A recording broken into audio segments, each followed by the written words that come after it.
Good evening to everyone. This is the June 14th, 2021 Board of Selectmen and Acting as Wage and Personnel Board meeting in Lakeville. It's a remote location meeting. So I'll start with agenda item number 1. In accordance with the governor's order suspending certain provisions of the open meeting law, General Law, Chapter 30A, Section 20, relating to the 2020 novel coronavirus outbreak emergency, the June 14th, 2021 public meeting of the Board of Selectmen shall be physically closed to the public to avoid group congregation. However, to view this meeting in progress, please go to facebook.com/LakeCAM, and you do not need a Facebook account to view the meeting. This meeting will also be recorded and available to be viewed at a later date at LakeCAM.tv. So as a preliminary matter, I'll just make sure everyone can hear us that needs to be here right now, which would be Lorraine Carboni, Selectman. Here. Rich LaCamera, Selectman. Here. Ari Sky, Town Administrator. Here. And Tracy Craig McGee, who is the Executive Assistant to the Selectman and the Town Administrator. Here. Thank you, Tracy. So right off the bat at 6:30 p.m., we have a public hearing request for an all alcoholic beverages common victualler license for Loon Pond Lodge, 28 Precinct Street, 58 East Grove Street, Inc., doing business as Boston Tavern. So I'll entertain a motion to open the hearing. So moved. Second. All right. So there is a couple of issues with this. Madam Chair? Yep. You need to read the legal notice into the record. Okay, sorry, thank you. Hold on. So pursuant to Chapter 138 of the General Laws, the Board of Selectmen, acting as the licensing board, will conduct a public hearing at 6:30 p.m. on Monday, June 14th, 2021, on the application of 58 Grove Street, Inc., doing business as Boston Tavern, for a general on-premises license to sell all alcoholic beverages at the Loon Pond Lodge located at 28 Precinct Street, Lakeville, Massachusetts. In accordance with the governor's order suspending certain provisions of the open meeting law, General Law, Chapter 30A, Section 20, relating to the 2021 novel coronavirus outbreak emergency, the June 14th, 2021 public meeting of the Board of Selectmen shall be physically closed to the public to avoid group congregation. However, to view this meeting in progress, please go to facebook.com/LakeCAM. This meeting will be recorded and available to be viewed at a later date at www.LakeCAM.tv. Signed by Vigilia Fabian Chair, Richard LaCamera, Lorraine Carboni, Board of Selectmen, May 28th. So we do have a couple of issues with this. So at this time, I would entertain a motion to continue the hearing to June 28th at 6:45 p.m. So moved. Second. Okay, we have a motion and a second. So all those in favor? Carboni, aye. The camera eye. Fabian, aye. So this hearing will be continued to June 28th at 6:45. Did I do that all right, Tracy? Yes, that's fine. Okay, thank you. All right, so at 6:45, we're posted to meet with the Finance Committee on the June 21st, 2021 special town meeting warrant review. We have a few minutes before that, so I don't know if we want to go through a couple of things before that. Let me see here. I'm just going to jump to a fairly non-complicated item, which is number 20. Which is a request from the Board of Health So we have a request from the Board of Health to appoint Ed Cullen as Inspector of Milk. So according to the Board of Health, it says the Lakeville Board of Health voted on June 2nd, 2021 to recommend to the Board of Selectmen to appoint the following for the period July 1st, 2021 through June 30th, 2022, Edward Cullen, Inspector of Milk, until Hi. June 30, 2022. So I'll entertain a motion to appoint Ed Cullen, who is also our health inspector, to Inspector of Milk for a term to expire July 31st, 2022. So moved. Second. Any discussion? All right, all those in favor? Carboni, aye. The camera eye. Fabian, aye. So we are all set with this.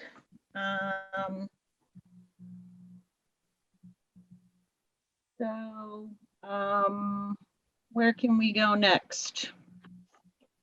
21. Sure, let's do 21. Thank you.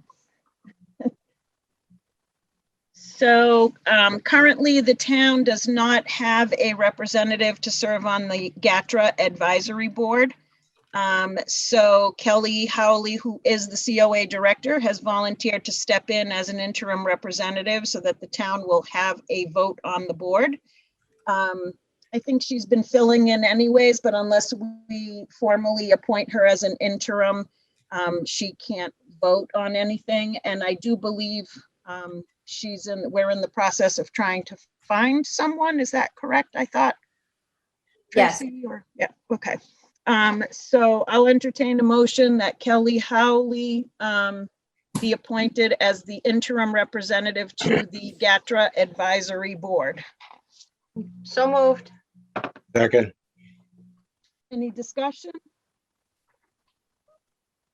Okay, all those in favor? Carboni, aye. The camera eye. Fabian, aye. All right. I think at this point, Darren, do you want to open? Can we at least have you open your meeting before we meet or no? Sure, yeah. It looks like we're missing one member, but we have a quorum, so we can open. Okay. I will call the Lakeville Finance Committee meeting to order at 6:38 p.m.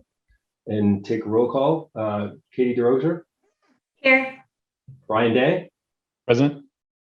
Darren Beals, present. Okay.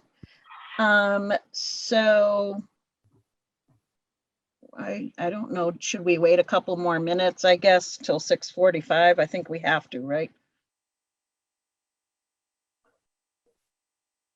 It's not a hearing though, right? No, it's not, but if anybody popped on at 6:45 to listen and you started 5 minutes early, they might. Okay. Okay, I mean, I'm just kind of looking at some of these other things. What about 23? Oh, yeah, we could do that. Thanks, Lorraine. Madam Chair? Yep. Just a note, I am without my agenda packet because I never got to town hall today to pick it up. So Okay. I don't know what the numbers are corresponding to.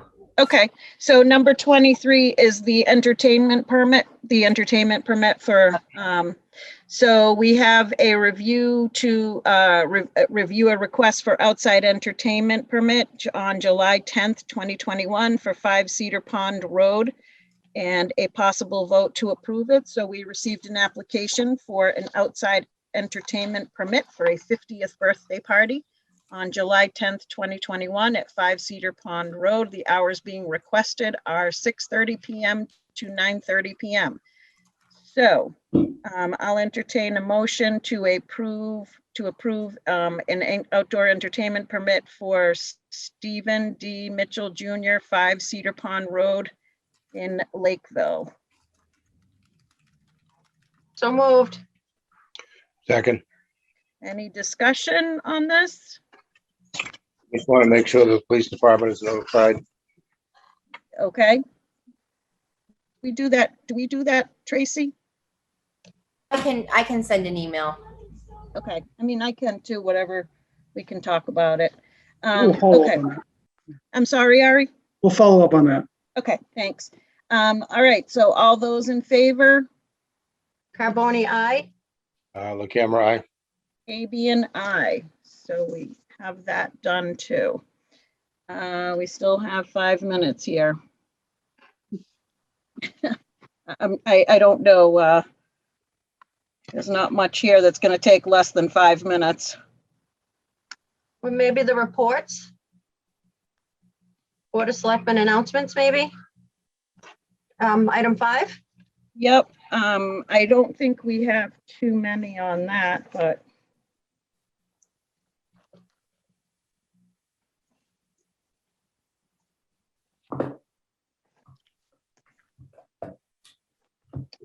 So agenda item number 5 is just announcements. We have a special town meeting for anyone who doesn't know, scheduled on June 21st at 6:30 PM at Appoint High School, and we're going to be talking about that a little bit more. Do either one of you have anything to add to that? Or any other item? All set, Madam Chair. Okay, Lorraine, anything? No? No, I don't have anything. I Okay, thought there was something from the, from Kelly Howley. Yeah, Tracy, I've got that covered. Okay, okay, yep. So we'll add that to, Yeah, I've got that covered. If you want, I can do town administrator announcements if you'd like to. yeah, sure, let's do that. And, Or I have a few. okay, Okay, so first of all, the fire department has received a $7,500 donation from Mr. John Della Prisco to enhance the department's ability to draft water from static locations. It's going to be an equipment donation. We are in the process of recruiting for an additional custodian to support operations for our continued reopening. It's basically enhanced cleaning. This temporary position will be funded by CARES Act. We're also working in concert with LakeCAM to retrofit several meeting spaces to accommodate hybrid remote meetings and conferences should that need occur. That also we anticipate will be funded by CARES Act. As we continue the process of reopening, of course, we ask that residents continue to practice social distancing and wear masks in enclosed spaces. There'll be some additional guidance coming out on that probably within a week. The Department of Treasury has released guidance regarding the use of funding made available by the American Rescue Plan, or ARPA. We have applied for our first tranche, and we're waiting final guidance, which will probably be about 30 days regarding eligible uses. There's been a lot of movement over the past few days that I've tried to keep you aware for the most part regarding the continuation of COVID related accommodations by the state. As you probably know, the governor's state of emergency expires today.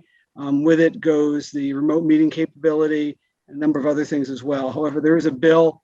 There are bills actually, one that was passed by the House and one passed by the Senate. The House one was passed today. The Senate passed theirs on Thursday. That would extend a number of things as the governor proposed, including the remote meeting capability. So we're waiting to see how that goes. But this week there's some uncertainty. So you're going to see on the calendars certain in-person meetings taking place. Board of Health, I believe, Park Commission, and the ZBA was considering it, but probably not. So probably just those two this week. So of course, I'll keep you posted as that develops. And finally, we received a note from the COA that I'll just remind everyone that the senior center is once again open to the public for in-person services by appointment, as well as programming and events outdoors that will begin later this week. They have a tent on COA grounds, which makes it which provides protection to allow outdoor events for their clients, and they're very thankful to Lakeville Lions and Friends of the Lakeville COA for fundraising and purchasing a lot of the accommodations for that. So Kelly asked me to pass that along. That's all I okay, got. all right. So I just wanted to thank the Lions for Mark Doobie for getting together to put that up. That was not a small undertaking, so that'll be really great for them to have a place to do their meetings, to outside. I think they have their first cafe. I think it's this week on Thursday, so that'll be really nice. I know a lot of the seniors are just anxious to start visiting again with each other. So it's kind of really nice that we're at this point. All right, 6:45. I guess we can start with the Finance Committee. Thanks to everyone for helping me get through these things. Out of order. You with us, Tracy? I'm here. I just have a loud house tonight. That's why I'm staying muted. That's okay. I just don't want to lose you on the agenda items. That's all. All right. So agenda item number 3, meet with the Finance Committee to review the special town meeting warrant for June 21st, 2021. So I think everyone has received all the copies of the warrant and anything. I know that there was a lot of emails that were going last week to make sure that everyone had copies of legislation and all kinds of other stuff. Yes, Darren, everyone has what they need. Yes, yeah. After some back and forth, we were able to get the information we needed. Yes. Okay. So do we need to read this again? We've read it before, right? I believe we should read it. The warrant article? Yeah. You can. Okay. So this is what it says. Commonwealth of Massachusetts, Town of Lakeville, special town meeting Monday, June 21st, 2021. To any of the constables of the Town of Lakeville, greetings. In the name of the Commonwealth, you are hereby required to notify and warn the inhabitants of said town who are qualified to vote in town affairs to meet in the Appoint Regional High School, 100 Howland Road, Lakeville, Mass. On Monday, June 21st, 2021 at 6:30 p.m. Then and there to act on the following article. Article 1, to see if the town will put forth legislation to establish the Freetown Lakeville Lake District in the towns of Lakeville and Freetown. The district's purpose is to use sustainable and appropriate environmental practices to encourage biodiversity in the plant and animal communities that use the lakes in the district while controlling nuisance or damaging species in Long Pond. Take appropriate action to protect and maintain integrity of the water quality of the pond so as to protect public and private water supplies or take other action relative thereto. We understand that in carrying out the purpose of the district, an assessment fee shall be collected from town residents abutting and or having deeded access to Long Pond on an annual basis. Without the Lake District, Long Pond and associated facilities will experience problems of declining resource use and deficiencies of environmental control that threaten the ecological, economical, public safety and health, and recreational values of these bodies of water within the district and subsequently the Assawampset and Nemasket River watershed area. You are directed to serve this warrant by posting an attested copy hereof 14 days at least before the day appointed for a special town meeting and 7 days at least before the day appointed for the annual town meeting at the following places: Town Office Building, Baldy's Pizzeria, Fat Cousins, the Clark Shores Association Bulletin Board, Appoint Regional High School, Lakeville Senior Center, and Assawampset Elementary School. Hereof fail not and make return of this warrant with your doings hereon at the time and place of said meeting, given under our hands this first day of June 2021, signed by Bagilia Fabian Chairman, Rich LakeCAM Selectman, Lorraine Carboni Selectman. So this is the actual article that's going to be discussed that night. Just as a refresher, this was brought to us by petition and we had 45 days to act on it. So we selected June 21st to have this meeting. So I'll first ask Katie if you have anything that Katie Goodfellow, the town moderator, who's our town moderator, if you have any comments, questions, concerns. I have none at this time. By way of information, we are coordinating the town meeting to be in the gymnasium with overflow in the cafeteria. This decision was made because apparently in the auditorium, there is no air conditioning nor airflow. So to keep this as safe as possible, we're going to be having it in the gymnasium and the cafeteria. And, you know, I believe that we have everything coordinated with the petitioner at this point to run the meeting. So I have no other further comment. Okay. Madam Chairman? Yep. Yep. Just want to ask the moderator, I think there's some confusion out there regarding the ability to amend, propose amendments at the meeting. I don't know if you want to just reiterate, you know, the kind of the protocol a bit. Yeah, so I had heard that because I had not seen it myself, I didn't bring it up, but absolutely amendments to the legislation are in order and will be entertained. That's the way a town meeting works.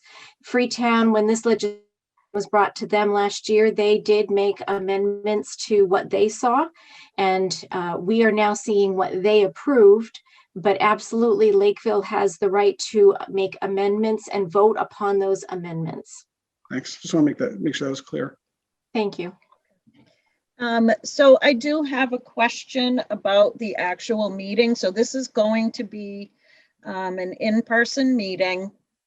And LakeCAM will be recording the meeting, correct? But I Correct. don't think there's going to be a live feed. Is that correct? I have made the recommendation that we do not need to have a live feed on Facebook, because the hope is that if anyone has an issue or a concern, they actually show up for the town meeting, because that's the only place that you would be able to have your voice heard anyway. You would have to be present. Okay, so for anyone who, you know, was just considering watching the meeting, there may not be a live feed. I don't want anyone to be disappointed. So at this point, I don't think there's going to be a live feed. So you'll only be able to watch it after the fact. So like our moderator said, if you are really curious, come on, join us at town meeting. It's you might find you actually like town meeting.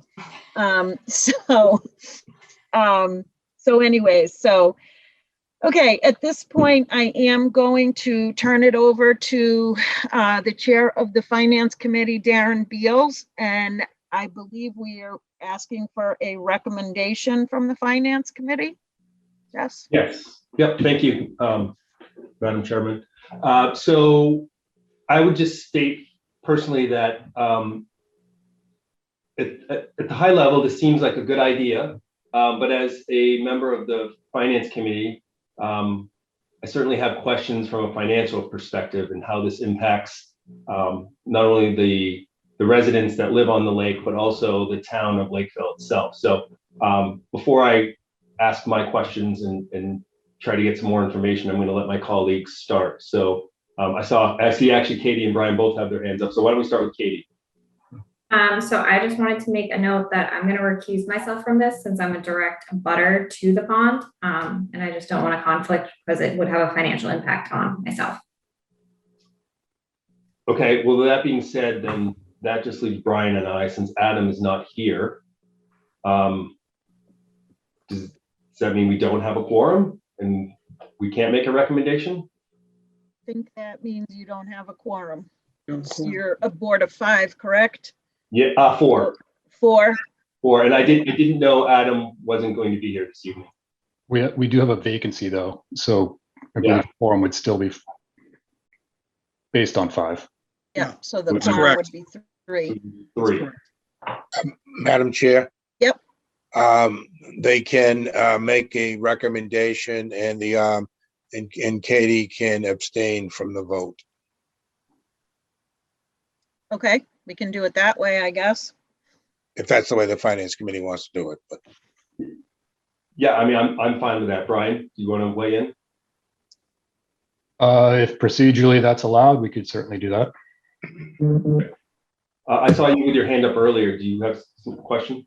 I had a procedural question actually, which would be if the town of Lakeville were to both accept amendments and to pass the warrant article with amended legislation, does that put us essentially into a game of ping pong with Freetown where they have to go back and go through this again?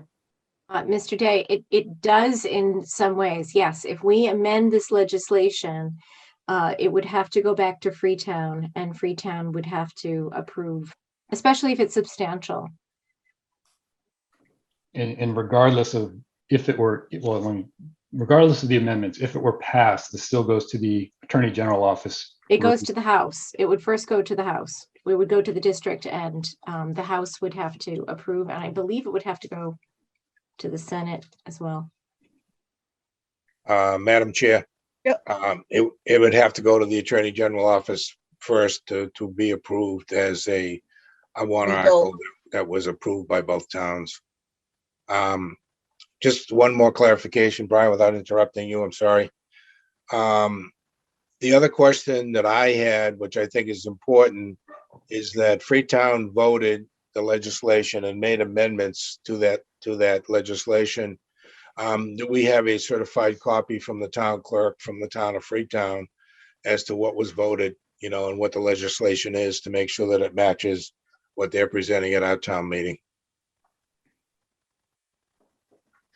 I have only received what came via email, which to me was the original draft, not the amended legislation that was passed. So I know Katie has had a couple of conversations, or one conversation, but I think she recommended that the group forward the amended legislation to me, and I have not received it yet. So, I mean, these are like procedural, these are procedural things that you and I have no control over.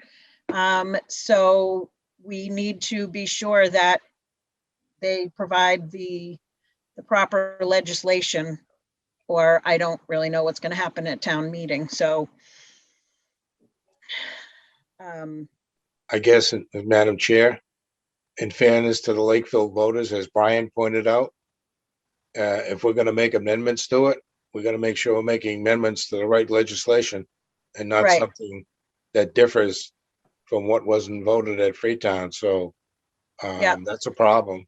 Yeah, so I know Katie has talked with him and with the lake folks there, the Lake District people, and told all this to them. And she's even said that they should bring copies, or else the entire legislation is going to have to be read. We can't ask the people of Lakeville to vote on something that they can't see or can't hear in its entirety. So I haven't received anything new, but we just have to proceed. I guess we're doing our part, and I don't know how we handle it if the day comes and they haven't provided us with, whatever they need. Okay. I'm sorry, Brian, to interrupt you. No, that's quite all right. Good point. I would certainly hope the voters have a chance to review this ahead of time, given that it's 19, 20 pages long. Yeah. So I guess that brings up another question too. So what was provided, the legislation that was provided to us is different than what was approved in Freetown. So I mean, does the Finance Committee even want to make a vote on what we think is not accurate, I guess? I'm kind of stumped here. And, No, I would say that, to your point, I agree with you. If we're not certain that we're recommending what we think we're recommending or not recommending, I think that is an issue. And on top of that, from a financials perspective, and Brian and I are kind of having this conversation for the first time, there are a couple of issues that, and I don't know if anyone knows the answer. From a financial perspective, these fees, the assessment fees, right? It's kind of open-ended, and it doesn't really say how much and how much it can go up by each year. And so that, from a finance perspective, that's obviously, troubling, not knowing those numbers. And then from the town of Lakeville, the financial burden on the town of Lakeville assessing and collecting these fees is something we really need to consider. and it doesn't seem like that information is available. So I don't want to speak for Brian, but I'm not sure we have enough information to make a recommendation one way or the other. No, Darren, you're not certainly not speaking for me, but you've just saved me some time. You've crossed off a couple of big items that were on my list here to go through. I certainly came away with the same issues that I wanted more detail on that just did not seem to be there. I mean, with our property taxes and tax levies, we're all used to there being a year by year limit of, can't increase the levy by more than 2.5%, but there didn't seem to be anything in here that could, if that committee of 7 people decided they needed to up their fees by 400% each year to cover a project that they deem necessary, are they allowed to do so? That seemed to be the case based on what I've got in front of me to review, which might not be what Freetown voted on. But that certainly was one of my big concerns. Right. I think I also read in the legislation that they're allowed to assess a certain amount the first year to create an overlay. So I think folks need to know that they may get a tax, I guess, the word tax and fee, they're kind of being used interchanged here, and I don't know if that's accurate, but so you'll get one fee for the assessment, and then because an overlay has to be created, which is money that needs to be available to give to anyone who's abated, their real estate tax bill, they may even be paying more the first year than they're anticipating. So, I have a lot more questions, I think, than I do answers, but, again, this is coming from petition, and the burden of getting this stuff to us falls on the petitioners. So we're going through the motions, just trying to be prepared for the town meeting. We're doing our part, but I hope that, I hope that they would consider, like you said, Brian, the document is how many pages long. I think it's, not fair to just, give it to people that night and have people try to read through it.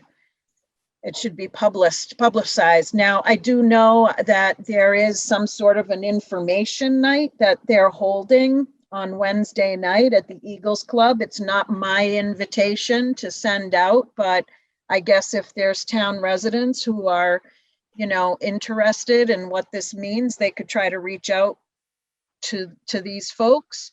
But I just happened to see that on Facebook. So again, it's not my invitation to give out. I may consider going myself because, like I said, I have more questions than I do answers right now.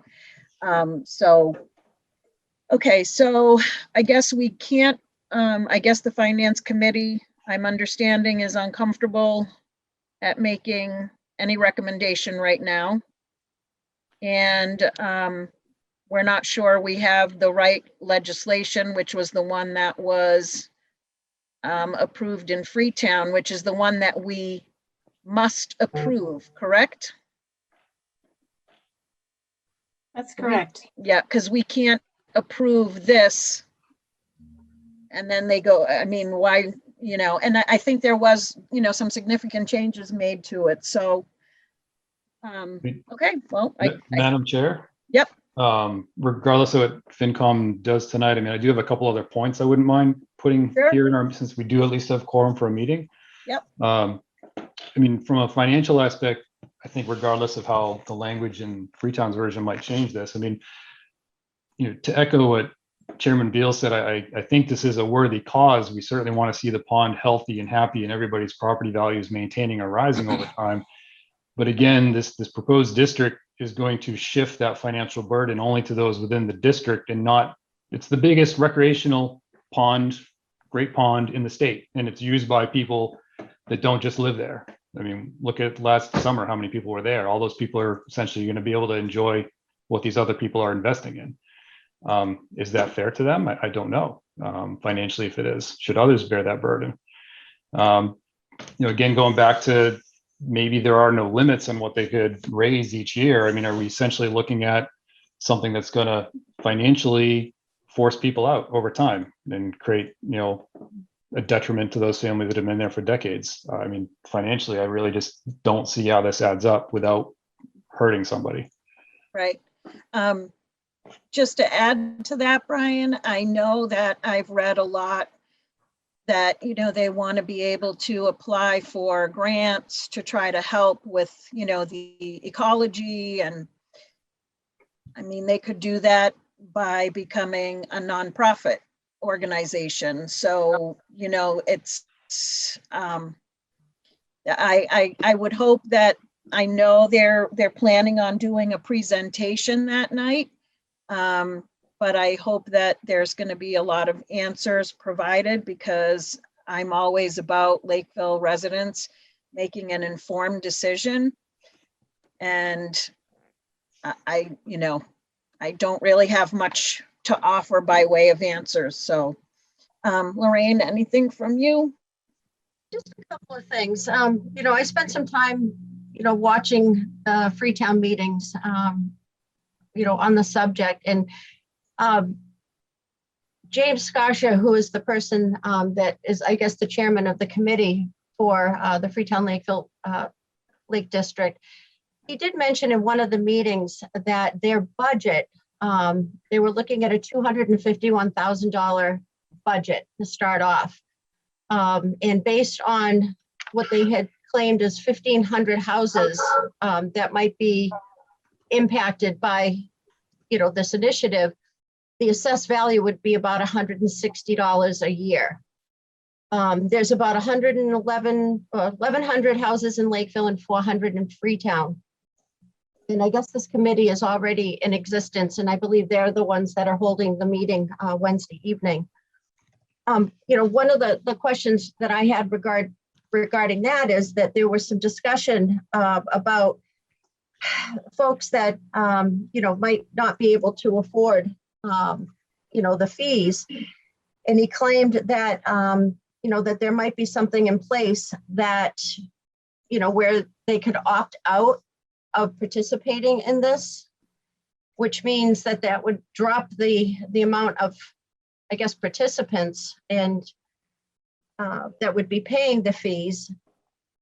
And does that mean that the fees would go up on the others to make up the difference? And those that do opt out, what does that mean for them? Do they lose privileges other than, you know, with those that are paying? So, you know, I too have questions. And I wanted to ask through you, the chair, through to the moderator. The Board of Selectmen received a couple of letters from some residents, and I don't know the venue in which we would share those letters. If this would be the meeting that we would read them, or I'm just looking for some direction. Are you asking me? Yes. Yeah. It would depend on what the nature of those letters are. I intend at the meeting to request, and I presume that we will allow any non-resident to speak at the meeting, because I'm concerned that there are a lot of people who own property along the lake, but they are not actually registered voters in the town of Lakeville. So anyone who attends the meeting who is in a butter or has deeded rights will be permitted to speak at this meeting. As far as letters are concerned, I mean, do they wish to be presented at the town meeting? I'm not sure. What letters are you talking about? The Board of Selectmen received just a couple of letters regarding their, you know, their feelings. I believe that they are residents in Lakeville who would be affected by this district. And they should come to the meeting and express their concerns at the town meeting on Monday. Okay. All right. So we can just, I could reach back out to them and suggest their presence at the meeting. I think that if they want their voices heard, the most widely way to be heard is to attend the town meeting. Okay. As far as, you know, the Board of Selectmen, you know, making a recommendation as well, you know, for town meeting, I think it weighs in a lot. And, you know, we do have, you know, I speak for my colleagues, but, you know, we do look out for all the residents as a whole. And this, obviously affects just a certain party, let alone what, as Darren had mentioned, the impact to the municipality. So there are a lot of unknowns. But I do believe that, a recommendation from the Board of Selectmen, would weigh in, quite heavily here too. So, I mean, I don't like going into town meeting not having a recommendation. And I don't know, Rich, Leah? I don't know that I'm inclined to want to make a Board of Selectmen recommendation. I certainly have my comments that I'm saving for town meeting, and I think people will know how I feel. But, I agree that this is, going to be a burden to the assessor's office, to the clerk, to the tax collector's office, and then to the accounting department, because all this money transfer is going to be going through town hall. And I think that's one of the places where the Freetown, they made some sort of change, but again, that's not the legislation that we've been provided. So, this isn't just for, I mean, like I said, this is procedural, and, we need to have everything done in a proper way. So Rich, I don't know if you're inclined to make a recommendation or not. I just think, thank you, Madam Chair. I just think there's too many unknown questions, at this point to make a recommendation, especially since I'm not sure which legislation I'm supposed to be looking at, because I want to make sure that I have the right one. I know that we have seen the proposed amendments that happened over in Freetown, but we have not seen, the final legislation that was voted on, at town meeting. I think that there's a couple of things, like Lorraine had pointed out. The first thing is that if you look at the warrant article, it says an assessment fee. If you look at the legislation, in one section, it says an assessment fee, and another section says it's a tax. So what is it? There's a big difference between a fee and a tax. So I think there's a conflict, in that particular area. And I know that Lorraine said that there was 1,500 homes, that are going to be affected. The way the legislation reads is that anybody that has, deeded beach rights. So I have no idea how they came up with those numbers, because in order to come up with those numbers, the assessors would have to do a lot of work to look at every single deed around the pond to find out who really does have deeded beach rights. So there's a conflict there of how those were calculated. So, I mean, I don't know what it is, but it's just, a question saying, what is it? How much is it? And so forth. So I'm not ready to make a recommendation myself personally, because I feel that there's a lot more questions, unanswered questions and concerns about the legislation that's being presented. Madam Chair? Yep. If I may. I mean, I think we're all on the same page. We're in a water district, and, we want to make sure that environmentally and recreationally and holistically that, everything is taken care of. So I don't think anybody's, challenging, I guess, the reason why this is coming before us. I think it's just a vehicle in which they can utilize to get to the end result. But there are, to me, and again, I'll speak to it on, a town meeting, but there are other options that we can look at to try to mitigate some of these concerns that we have with the, with the Lake District. And again, we'll, talk further about that at town meeting. But I mean, they've done a lot of work to get this in front of us. So I applaud their efforts on that too. And the fact that, it's giving our residents an opportunity to speak their voices too. But there's a lot of unanswered questions here. Right. And I think we know a lot of what is out there because our own clerk's office, our own, town administrator, our own executive assistant, and ourselves have been researching and, but this information should be coming from them to us. We're doing everything we can to be prepared to put on a legal town meeting. So they really need to be meeting us halfway. Talking to folks Wednesday night is great, but we need the copy of the legislation. So, Madam Chair, yep. One thing is I wanted to make clear for responding to Ms. Carboni's question about reading the letters.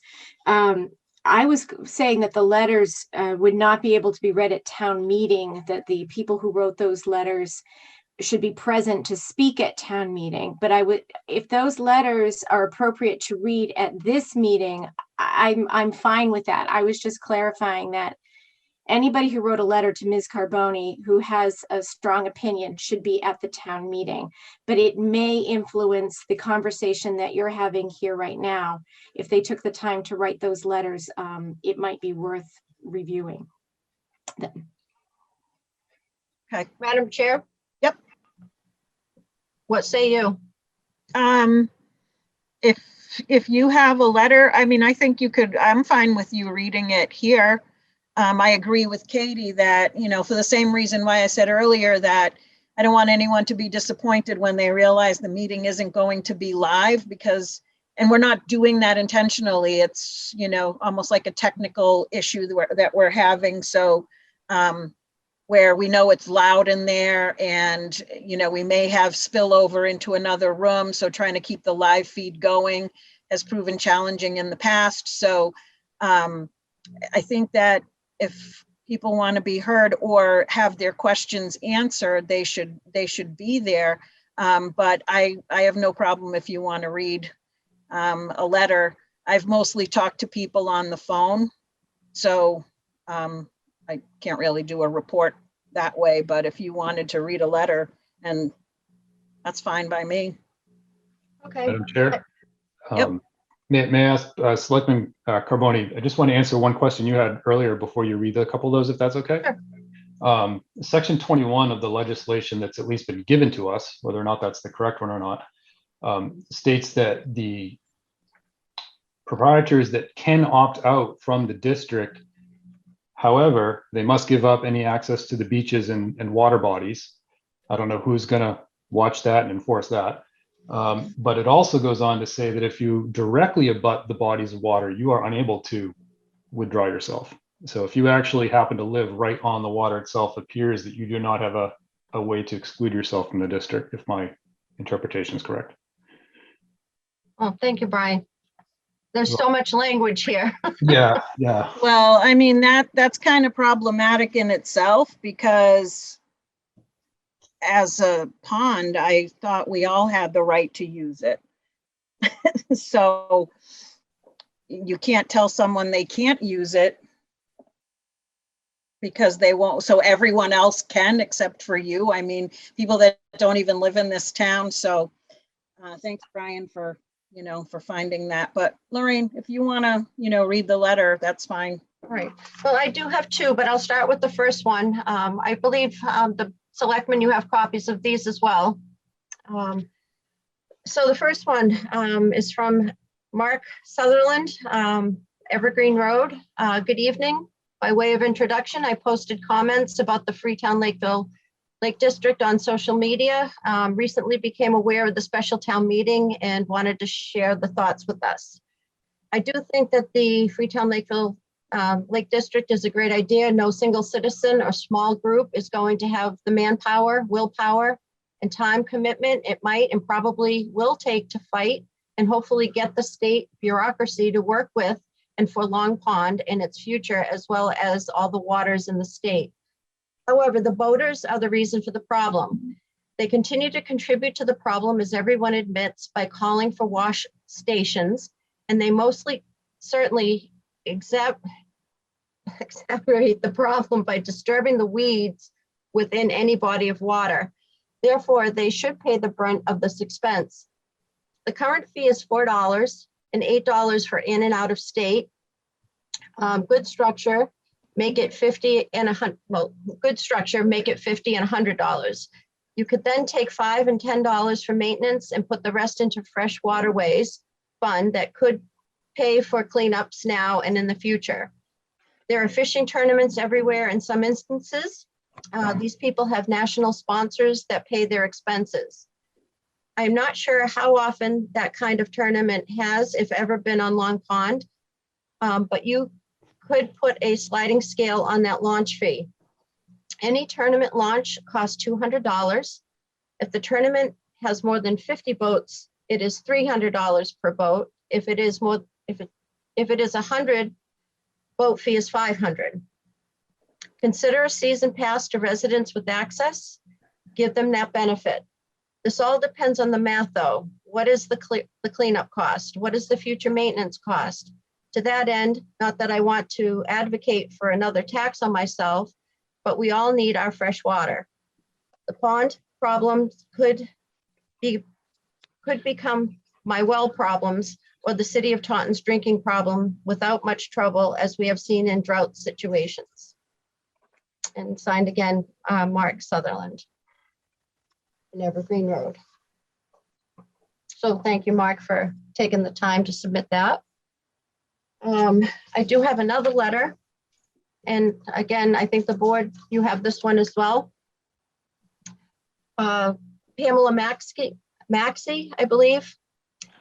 Dear Selectwoman Carboni, I am reaching out regarding the Lake District warrant article that the board is scheduled to discuss this evening. I am not sure how to participate remotely, so I'm sharing some of my concerns with you via email. I live on Long Pond and am supportive of efforts to take care of the pond and remediate the weeds. However, I am very concerned about the formation of a lake district as a means to accomplish this goal, and especially the process around forming the district. First of all, I am concerned that Lakeville residents are being told that we can't amend the warrant article presented to town meeting. I watched a video of the Freetown town meeting where this legislation was passed by a vote of 69 in favor and 27 against. And it was noted that Lakeville would need to pass the legislation exactly as voted by Freetown. I understand that because it is legislation, the wording of what is passed in both towns has to match. But it seems to me that both towns need to have the ability to offer amendments as part of the process in getting to the final piece of legislation. Based on the discussion at Freetown town meeting, it sounded like the town had at least 2 meetings in which the legislation was discussed and adjusted based on voter input. There are reportedly 1,500 households that will be in the district based on a posting I saw from the Freetown Lakeville Lakes District. It was noted that the Freetown town meeting that approximately 1/3 are in Freetown and 2/3 in Lakeville. Lakeville residents will make up the majority of the district, but given how this process has gone, will not be able to amend and have no input on the legislation as a town meeting body. Regarding the legislation itself, I found the provisions for establishing and disbanding the district concerning. Section 4 of the proposed legislation as posted online indicates that for the purposes of the initial meeting, a quorum shall not be less than 100 proprietors or a majority of the proprietors, whichever is less. A proprietor may be represented by a proxy. If I am reading this correctly, 100 proprietors could constitute a quorum. It then takes 2/3 of the persons in attendance and authorized to vote, Section 59C, to establish the district. That means 67 proprietors, 2/3 of 100, out of 1,500, or 4.5% of the households impacted by the district, have the ability to form what is basically a new municipal entity. Given the fact that the process of adopting the initial legislation is done by citizen petition, which can be signed by any registered voter, whether or not they are to be part of the district, and then voted on by the entire town. The bar to establish the district should be higher than 4.5%. of those who are directly impacted by the district. It seems to me that requiring a majority of proprietors as a quorum, especially when proprietors may be represented by proxy, is not unreasonable.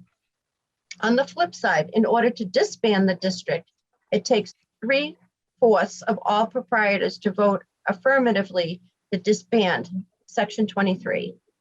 So as few as 67 proprietors can form the district, but it will take 1,125 proprietors to disband the district. There are many more provisions I am not comfortable with, but I don't want to take up too much of your time with a long email and expect that we will have the opportunity to raise our concerns at the upcoming town meeting. In the meantime, as a Lakeville resident directly impacted by this legislation, I am urging the Board of Selectmen to not support this legislation at town meeting as Lakeville to date has not had enough of a voice in the process. And frankly, I think it's just a bad idea for the town. In closing, I'll add that one of the Freetown officials at the Freetown meeting I watched said that they wish that the group working to deal with the weed issue in the pond had come to the town and had worked with the town of Freetown on the issue. It seems to me that instead of creating a municipal entity across the two towns and two counties, we should be trying to work together as towns and bring the resources of the two towns to bear to try and get the state to address the issue. Long Pond is deemed a great pond by the state and thus is mandated by the state to be open to the public. On top of that, both the cities of New Bedford and Taunton have rights to the pond for their drinking water. The proponents of the legislation say that this legislation gives those of us around the pond a say, but we really don't have a true say in the care of the lake, given that it is public and contributes to the drinking supply of two cities. All this legislation does is shift the responsibility of dealing with the weed issues from the state and the cities of New Bedford and Taunton to the residents that happen to live on or around the pond, the majority of whom are Lakeville residents. I thank you for your time to read the email, which turned out longer than intended. So I thank you, Pam, for taking the time to write that.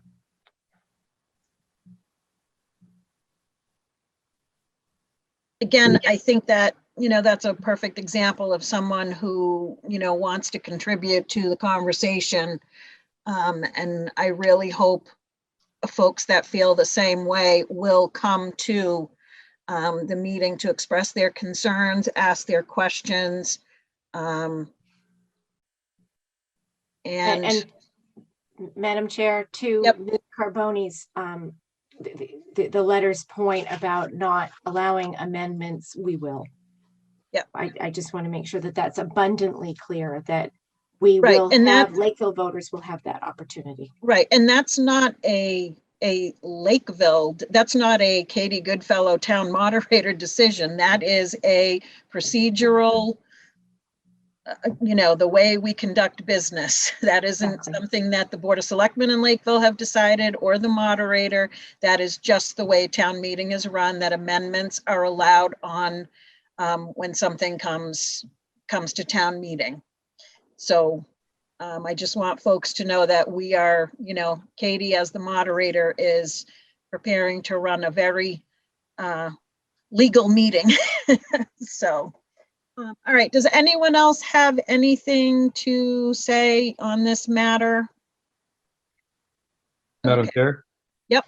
I don't have enough to make a statement here, but does anybody here know financially, is it accurate, inaccurate, would need more investigation to understand if the Community Preservation Act, also being investigated by others, would be able to contribute to something like this? Or is that? Yeah, I don't know enough, Brian, on that. I don't know if Rich knows or Lorraine knows or Ari knows, but I don't. I have some experience with CPA. I mean, in New Bedford, I can tell you that preservation, viewshed preservation, environmental preservation is one of the categories that does qualify. Doesn't mean it'll be the same amount of money. It doesn't mean anything like that, but it certainly would be an eligible expense.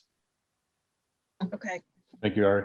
Madam Chair, if I may, I just wanted to also throw out there too that our municipal vulnerabilities preparedness plan, we also identified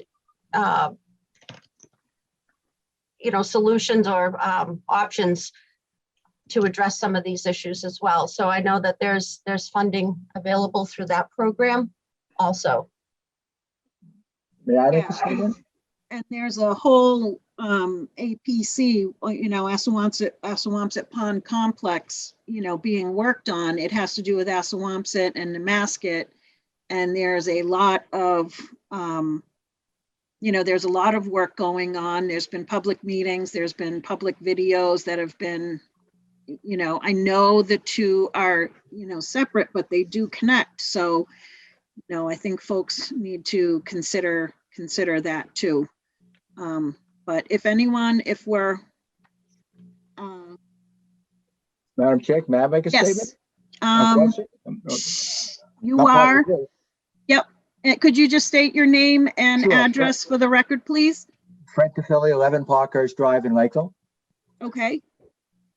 This is just a comment about what's going on. For the past 20 years, we have been managing in a very environmentally friendly way the weed situation in Parkhurst. I don't know if you know that, but we work with the same company that this Lake District group wants to work with, Solitude. And we have been managing the weeds. We have the support of the Conservation Commission. We have the support of DEP. And we've done that. Basically, we've self-funded that. It costs us as a community $10,000 a year. Each of our members gets a fee for that. That's to pay as part of our assessment fee for the community. And we've been able to do that in a way that has been very, very successful, enormously successful. The notion that it takes a district and all to be able to do this is absolutely mind-boggling to me. I mean, we do that. My wife, who's sitting right here next to me, and myself, we do that for our community. And we've been doing it again, as I say, for 20 years. If Lakeville and Freetown worked together and decided if what the information that Solitude provided, that a whole lake treatment was $400,000 for the whole lake. If they could to manage that, the cost would be inconsequential in terms of administrative costs compared to putting together a bureaucracy to run all this. I just think that step back a little bit. Let's look at what's been done. Let's look at what's happening and has been happening for years and years and years. And ask the question, if we expanded that to the lake, could we do that at a fairly nominal cost? And I mean, I think you could get, Connie and I would volunteer to do it for the whole thing free, for the whole lake. And we'd do it and do it well. The point being, not that we're signing up for something, the point being that you don't have to form a bureaucracy, another layer of government to do something like this. And we have an example of how that can be done very successfully, been running for 20 years here in Lakeville.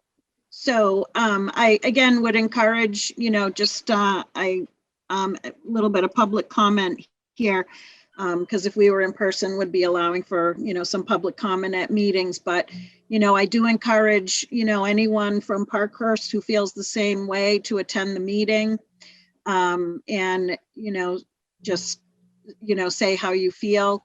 I just found out that that's been going on actually recently.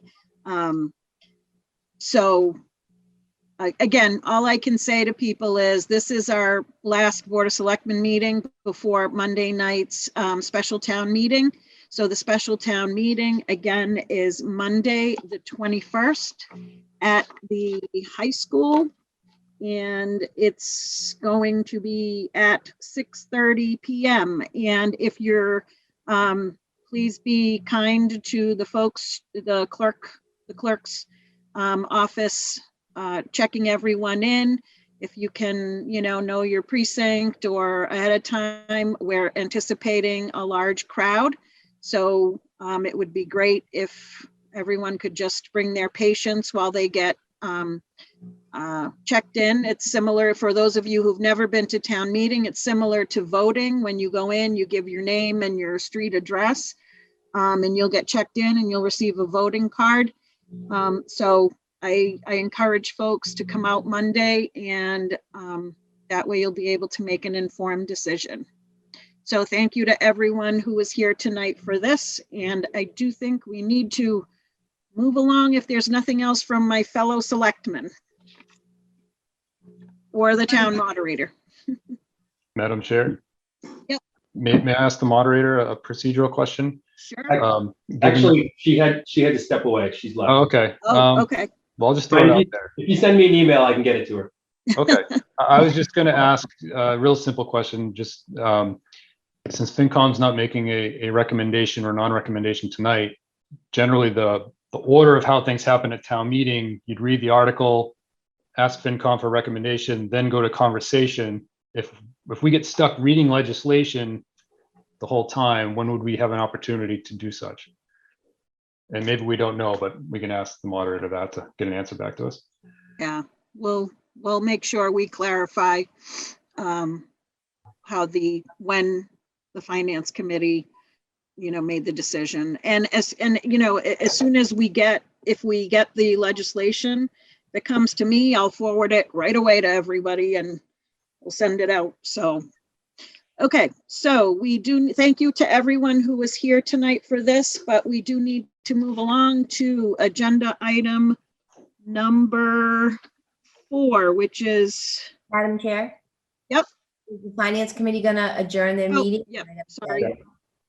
Thank you, Tracy. I was going to ask about that. Sorry, Darren. No, that's okay. I know you have a lot to cover. So I'd like to make a motion to close the Finance Committee meeting. Second. All in favor? Katie? Brian? Day, aye. Beal's aye. Thank you.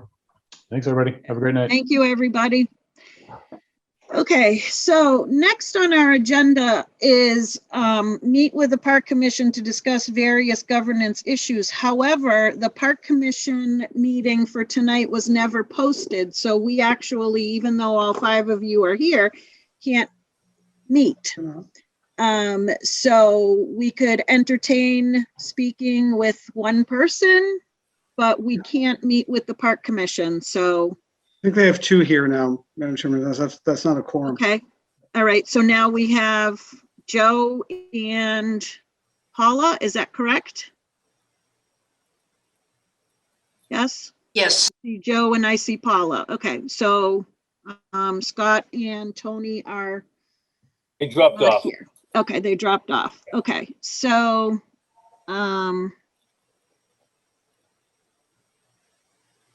okay. Sorry, I'm just trying to read all the messages and everything. Okay, so we were supposed to have a joint meeting, but there were a few issues when it didn't get posted about some governance stuff. So I don't know, Ari, if you want to go over everything with Joe and Paula, or if we just want to make some general statements. I know Selectman LakeCAM has a couple of things. I don't know if Selectman Carboni does. Well, I'd like to suggest that I give a quick overview of some of the things that we've done over the past few weeks to try to manage workflow and process and so on, just to give so everyone has a sense of what we've done at the staff level over the past several weeks. Give you a place to start off from.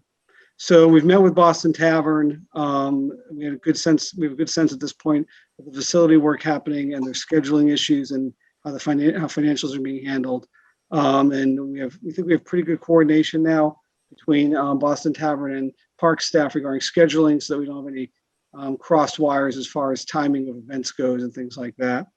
We've identified the work that needs to occur to open the parks this summer on the facility side, or the park or DPW side, and there's a fairly modest package that was put together, which is going to be charged to the enterprise fund, about $5,000 worth of supplies and materials and things like that.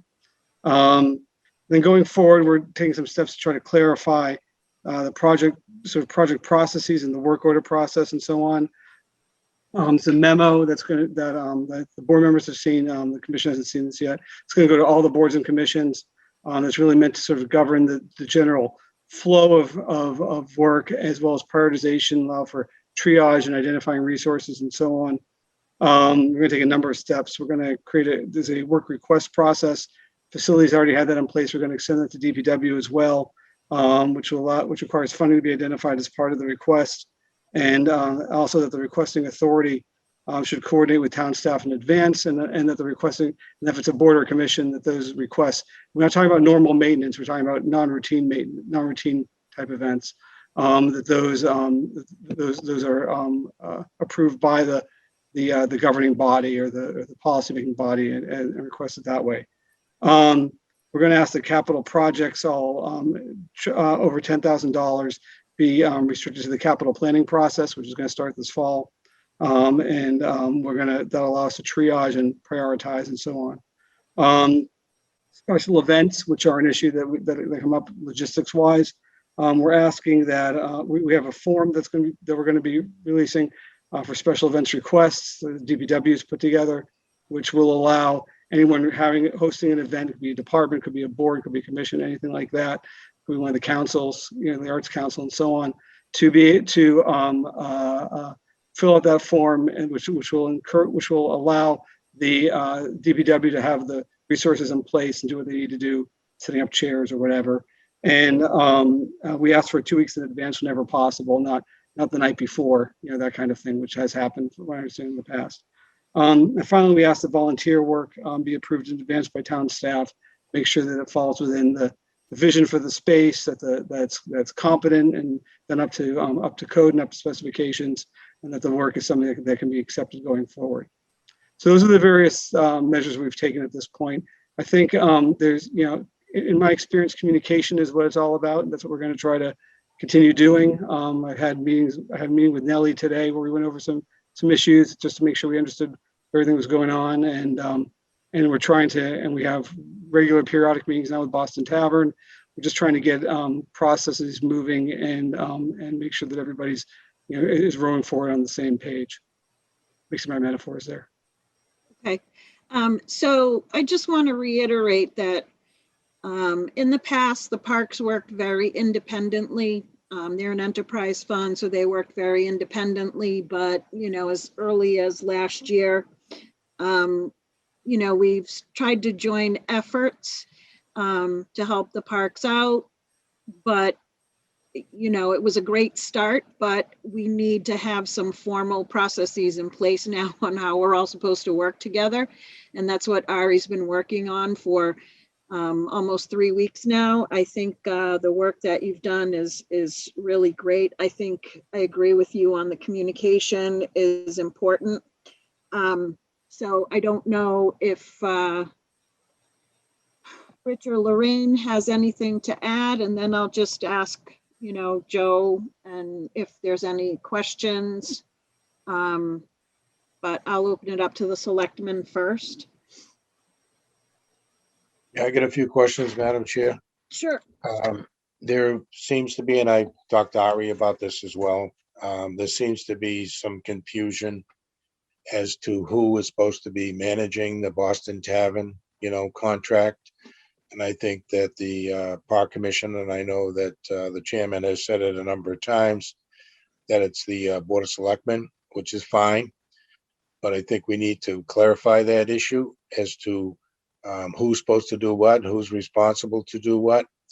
I know that the Park Commission is certainly responsible for scheduling any of the events over there, but is the Board of Selectmen responsible for the managing of the contract? Okay, so I know in the past, the Park Commission oversaw a lot of what the previous management company did. But I don't know, Ari, how that plays into all the work that you've been doing. I don't know if you're going to be having regular meetings or those regular meetings with Boston Tavern. I am certainly willing. I'm certainly willing, as to do what you want me to do. But as your professional staff, I'm certainly willing to make sure that process is moving forward correctly. And I have no problem, providing updates to both the board and the park commission on an as a basis. I mean, I'm there on the ground all the time. This is my day job, so I'm happy to do it. Okay. So I just don't know if we should be appointing or asking for the park commission to appoint someone. So if there is an issue, Rich, I mean, I don't know what you'd like to, see. I know in the past we had, some communication issues with, how the payment was supposed to be made between us and the old management company. I mean, there's, those are the things that we're trying to avoid. So I don't know if you have a suggestion on what you'd like to see.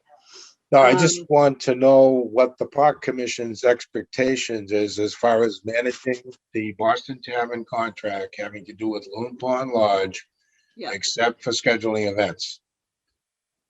Okay. Joe, do you want to give us? Yes, Madam Chair, if I can speak, please. Again, it was made clear, to me at least, in the contract that the park commission was either going to be managing a lodge, managing the parks. And we went and picked parks. That was in everybody's agreement that we were hands off the lodge.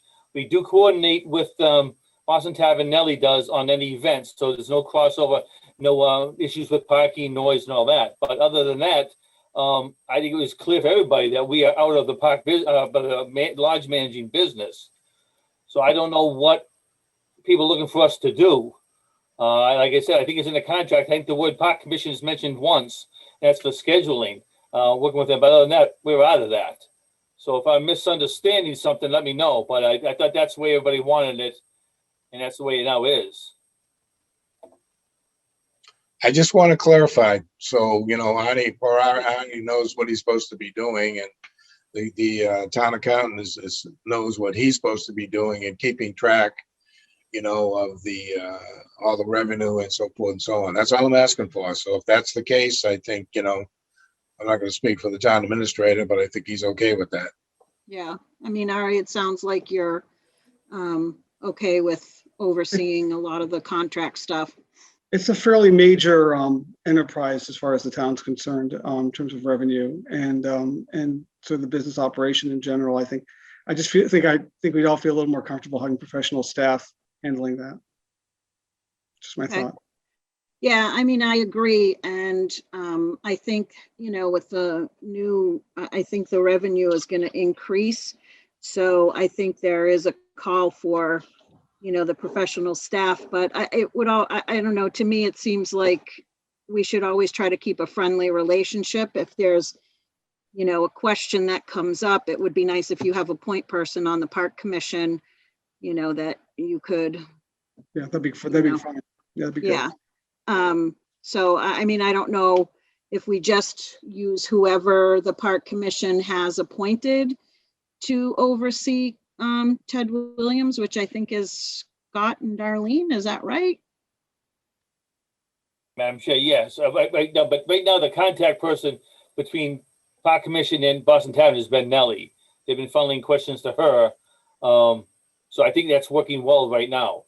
It's my sense it is too. It's my sense as well, Joe. It's working well. So I'd like to keep it. I don't think we need to bring anybody else into the mix unless there's other issues that we're not aware of yet that we should be involved in. Okay.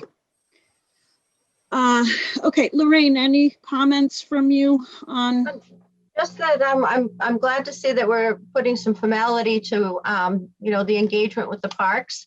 I know sometimes when you get new folks, on committees and commissions, it's kind of like starting from ground zero. So to have some policy and some direction in place, I think is going to be quite helpful.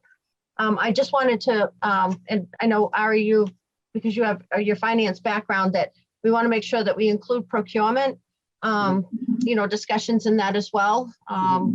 Just so wanted to make sure we threw that out there too. So 30B applies no matter what. Correct. So, perhaps I should say that in the memo, though. Part of me says it should go without saying, but you're right, it should be said. So I'll make sure to note that. Yeah. It's just important. I think it's just because it's such a, an important piece. I'm making a note right now. Thank you. Okay, so I think I think we're good right now with, we will roll out, we need to go over some of this stuff tonight. And then I think we'll be ready to roll it out with the Park Commission. And I mean, Ari, you and I can probably do that at a meeting of theirs. Or you can do that with Nellie or, you know, something, you know, something like that. But, you know, always, you know, feel free. If you feel as though the two boards need to meet, then, you know, we can give that, you know, we can do that. But I feel like we're off to a pretty good start here with some of the work that you've done, and I appreciate your efforts, honestly. Yeah, yeah, I'll get process going. Communication is really what it's all about. I'm sure Yeah. we just got to keep talking. Okay. And, you know, I don't know that, you know, we have a whole lot of other support staff for the Park Commission other than Nellie, but I do know that, you know, your intention is to work with her and, you know, so that she can answer the Park Commissioner's questions, you know, on things going forward too. So, okay. Yeah. And Joe, anything else from you as long as you're here with us? No, like I said, I mean, you're always invited to any of our meetings. Our next meeting is next Wednesday. If you want to go over some of this stuff, I feel free, without a doubt. I mean, we're willing to, you know, work with you on everything we have to do. No problem. Okay. All right. Paula, anything? No. Okay, thank you. All right. Okay, so I think we're good. I just want to bring up two other issues that I think are. Oh, important. okay, Rich, I'm sorry. Go ahead.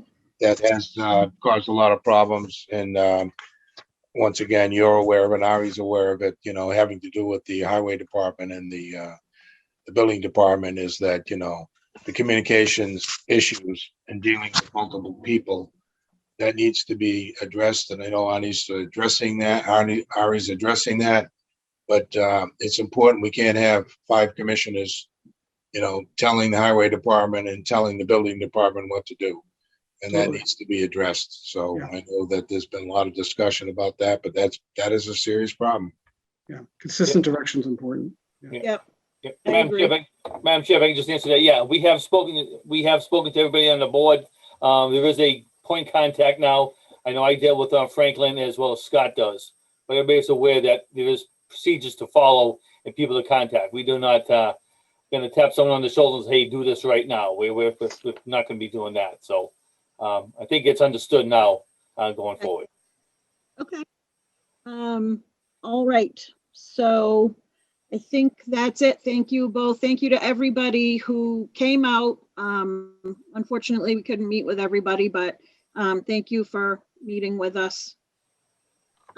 So I do know all the firefighters are hanging on. They're sitting out there in the waiting area. So if we could possibly jump to agenda items 16, 17, 18, and 19. We can do the appointments. That way we don't have to have them in the waiting area for 40 minutes. So agenda item number 16, I see Chief O'Brien with us. If you, is a request from the fire chief for the promotion of Anthony Mccauley from temporary firefighter to permanent firefighter. Wanna? Firefighter Mccauley was a temporary appointment, a COVID appointment, and he was appointed back in April of 2020. Since that time, he's completed paramedic school. He's about to test out. He's completed his practical exam, so he's pretty close to becoming a licensed paramedic, and we have him scheduled to go to the fire academy this summer. So he's done everything we've asked of him as a temporary firefighter, and I think he deserves the next appointment to a permanent firefighter. Okay, so I will entertain a motion to appoint Anthony Mccauley as a firefighter paramedic, contingent upon completion of his current paramedic program and licensure, a 1-year probationary period, and successful completion of the academy. So moved. Second. Any discussion?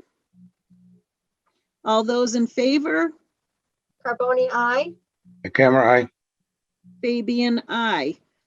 Congratulations to Anthony Mccauley. Anthony.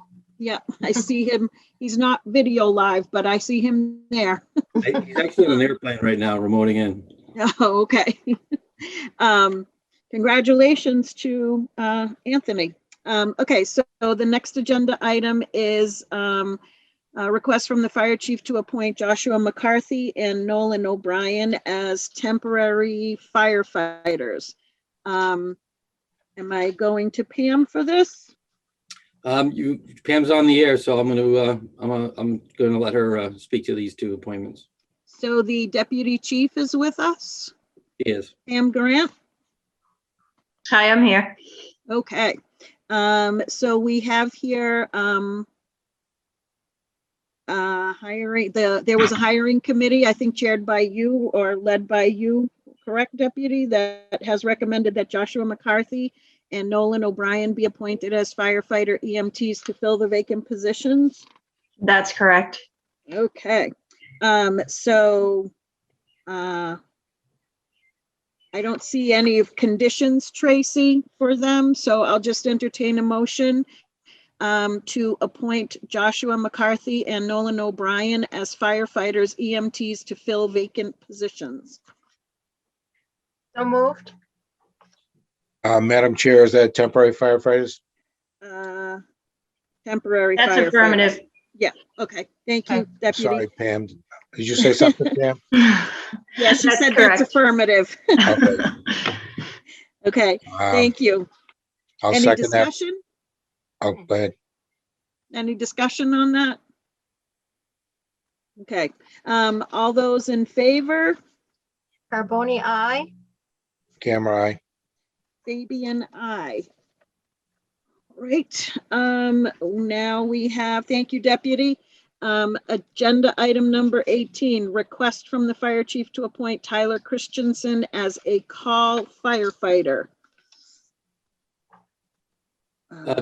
Tyler's one of he's kind of one of our firefighters that, I mean, I'm proud of all our firefighters, but he was part of the junior program. He was an intern, paid intern from Appoint High School, and he's come up through the our training program. He's attended all our drills. He's actually been certified or been trained to the level where he can operate our vehicles. When he turned 18, he was able to operate ambulances and fire trucks and things like that. He completed an EMT basic program and is now a licensed EMT basic. And we checked in today to get him in into waitlisted for the State Fire Academy. He wants to become a Lakeville firefighter. He plans to attend paramedic school. And this is kind of he's the poster boy for our intern program and what we hope to gain from it. So I'm pretty proud of Tyler. He's a go-getter for sure. Okay, once we're finished with this, I'm just going to ask you to go back and give us a little background on the other two firefighters because we didn't do that.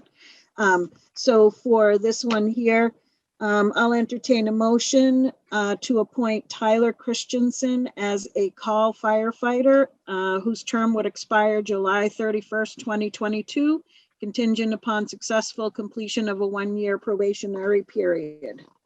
So moved. Second. Any discussion? All those in favor? Carboni, aye. The camera, aye. Fabian, aye. Can you just give us the background on the other, on Joshua McCarthy and Nolan O'Brien, please, Chief? Again, Josh McCarthy was hired in March of 2019. He's a basic EMT. He's a certified firefighter attending the Massachusetts Call Vol Academy. He worked previously as an EMT on a private ambulance company. He's also a member of the Massachusetts National Guard, and he's been deployed several times, to include a deployment to Washington D.C. for the Capitol riots, and a deployment in response to the COVID-19 emergency.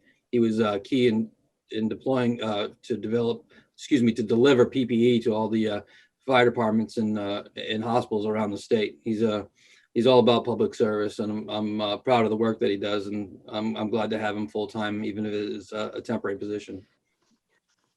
Okay. to Nolan O'Brien. It's no coincidence that he has his last name, and that's why Pam took the lead on this. Nolan was hired in April 22nd, 2019. He also is a basic EMT licensed in Massachusetts and Rhode Island. He's a certified firefighter. He's a graduate of the Rhode Island Fire Academy, and he's NFPA certified. He's actually our busiest, one of our busiest runners in the LFD. We have on-call firefighters, and he is by far the busiest on-call firefighter. He takes the most callbacks, responds around the clock, and probably goes to more calls than I do. And he came to us via Bristol Fire Department in Rhode Island. All right. So we've already approved everyone, and I just want to say from me, congratulations to Joshua, Nolan, and Tyler. And, you know, like I always say at this point, this would be the part where we would be shaking hands in person. So, you know, it's always nice to, I know we still have, I believe, one left, but it's nice to be able to just welcome everybody, you know, officially to either their new position or to Lakeville. I'll open it up to the other selectmen when we're, I think the next one is agenda item number 19, Tracy. Revisit the appointment of David Shaw to correct the position from full-time firefighter paramedic to full-time firefighter EMT. So we had appointed David to firefighter paramedic, but it should have been firefighter EMT. So I'll entertain a motion that we change the appointment to firefighter EMT. And the appointment would be contingent upon successful completion of a 1-year probationary period. And I would want him, his completion of his paramedic licensure as a contingency as well. He has to complete that. He's in school. I think he's about just under halfway done. Okay, and completion of paramedic school and licensure, is that how we say that? Sure. So moved. Okay. Okay. Any discussion?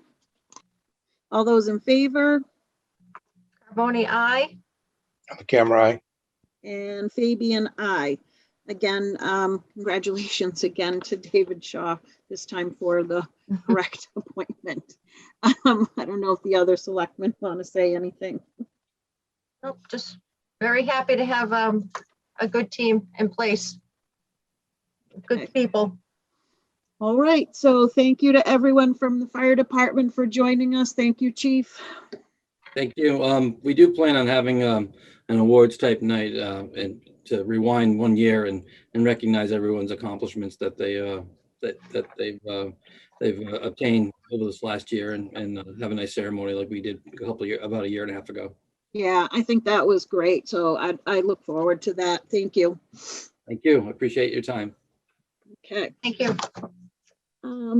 All right, so I think we are at number 7, correct? Yes. That's what I have, yeah. Okay, so.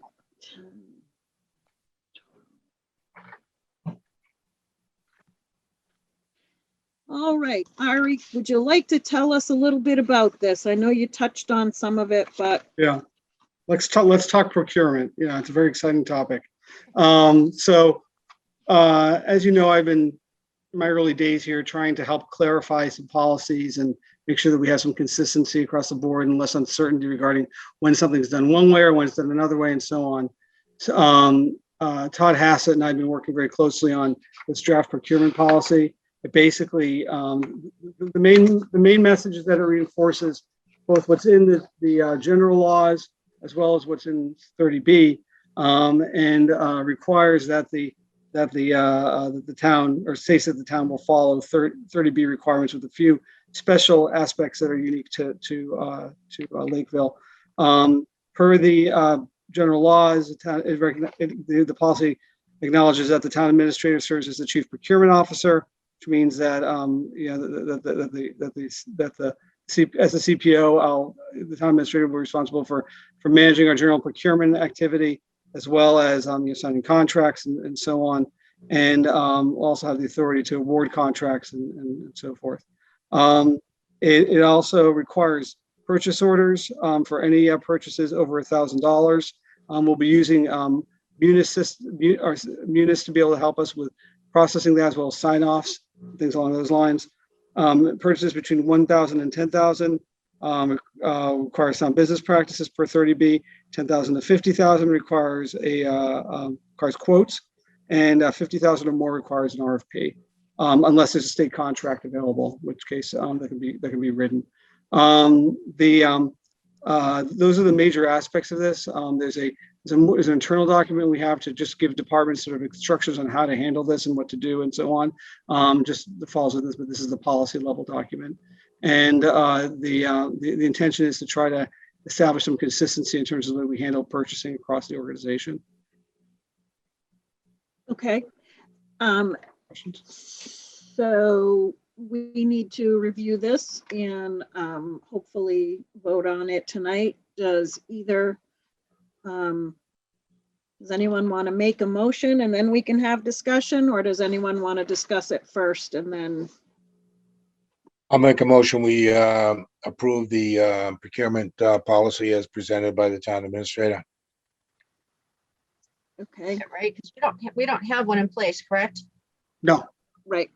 we Okay, do so not have a policy. Basically, the policy that we run right now is that everything goes to the board for approval, and if you want to designate the town administrator to sign something, in your motion you'll say designate the town administrator to sign, so on. So this would regularize that process.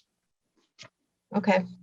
So I'll second, if Rich, if you could just change your motion to adopt the procurement policy. Whatever you want to call it, I don't care. All right, so Rich makes a motion to adopt the procurement policy. And Lorraine seconds, okay. I'm just writing that down. All right, any discussion? I think it's very well written, Ari, Thank you. very clear and direct. Todd thanks Yeah. you too. Todd did a lot of work on this too. Yeah, Thanks, Todd. yeah, thank you, Todd. He's unable to make it tonight, but I'm sure he appreciates it. Yeah, there's a lot of work that's gone into this, and I know that, Ari, you've been working really closely with Todd, and this is a lot of work. Yeah. You'll see So, some Rich, real, it will show some real changes in terms of what you see on your agendas going forward. You won't be seeing quite as many of these contracts and things like that that are already budgeted and appropriated and envisioned. That doesn't mean there won't be transparency. I'm going to be keeping you in the loop all the way along as we go along, and especially on the major procurements. But this is pretty much the way that business is conducted in most jurisdictions, I think, at this point. Yeah, okay. Any other discussion? Rich, anything? I'm all set. Okay. All right. So all those in favor of adopting the new procurement policy? Carboni, aye. The camera eye. And Fabian, aye. Thank you very much. Thank you. All right. Next we have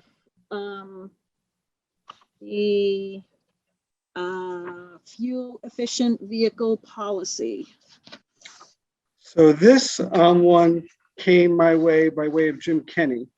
You'll notice in your packet that there was a communication back in December to DOER regarding compliance with the green communities requirements. And apparently one of the criteria, number 4, has to do with fuel efficient vehicles, we weren't fully in compliance on in terms of our policy. So this updates the policy, which has not been, was last amended in 2012 to use the current terminology that DOER looks for. In terms of real world impact, the main difference is going to be that there is a requirement that the town will check the Green Community Division's guidance for updates on acquiring new or used vehicles, and that we will work within as best we can within those parameters to ensure that we obtain vehicles that are fuel efficient and that meet their meet the criteria. Okay. And I'd just, like to add that it wasn't like we were operating poorly. No. I think what prevented us, why we weren't in compliance was because we were using just an older vehicle instead of Yeah. going out and buying something new, but the gas mileage didn't fit in, and that small detail is enough to put us not in compliance. So, Right. you know, so it wasn't like we were operating poorly. It was really just a small thing. So, I will entertain a motion, and I do appreciate Jim Kenny's, you know, work on this. He does a lot of work. I know, Lorraine, you've worked with him a lot. I don't know if you want to, you know, say anything. I'm glad that he was able to bring this to our attention so that we can correct it. Okay, so I will entertain a motion to amend the fuel efficient vehicle policy as presented for us. So moved. Second, Any other discussion? Okay, all those in favor? Carboni, aye. camera eye. Fabian, aye. All right. So we are on number 9 right now, which is, we have 3 job descriptions in front of us. One is for the treasurer tax collector, which has gone from being an elected position to an appointed position. One is for a town planner, which is new, and one is for an assistant to the town administrator, which is new. So Ari, you tell me how you want to do them individually, each one. And Clorinda joins us. Yay, Human Resource Director. Aye. So I'm willing to do what you like. I can do individually, or I can do them as a package. You tell me. I think we should do them individually, just. Yep. Okay. So the treasurer collector has been envisioned for some time. It's in the budget. It represents the transition from the elected to the permanent. As you know, there's been an interim in place who's only able to work part-time. We feel it's fairly important to have a full-time treasurer collector there, given the customer service aspect. In fact, there's an office to manage and so on. Believe that, well, we're hopeful that we'll be able to find someone with the money that's been budgeted, although that could be problematic. This is probably the one I'm least confident of finding somebody among the 3 for the money that we've have budgeted. But there is a budget. We're going to try to do our best to stay within the budget as established in FY22. Okay. And this position, I know it says it right here, but it reports directly to the town administrator, correct? Yes, ma'am. Okay. I make a motion, we approve the treasurer collector's job description as presented.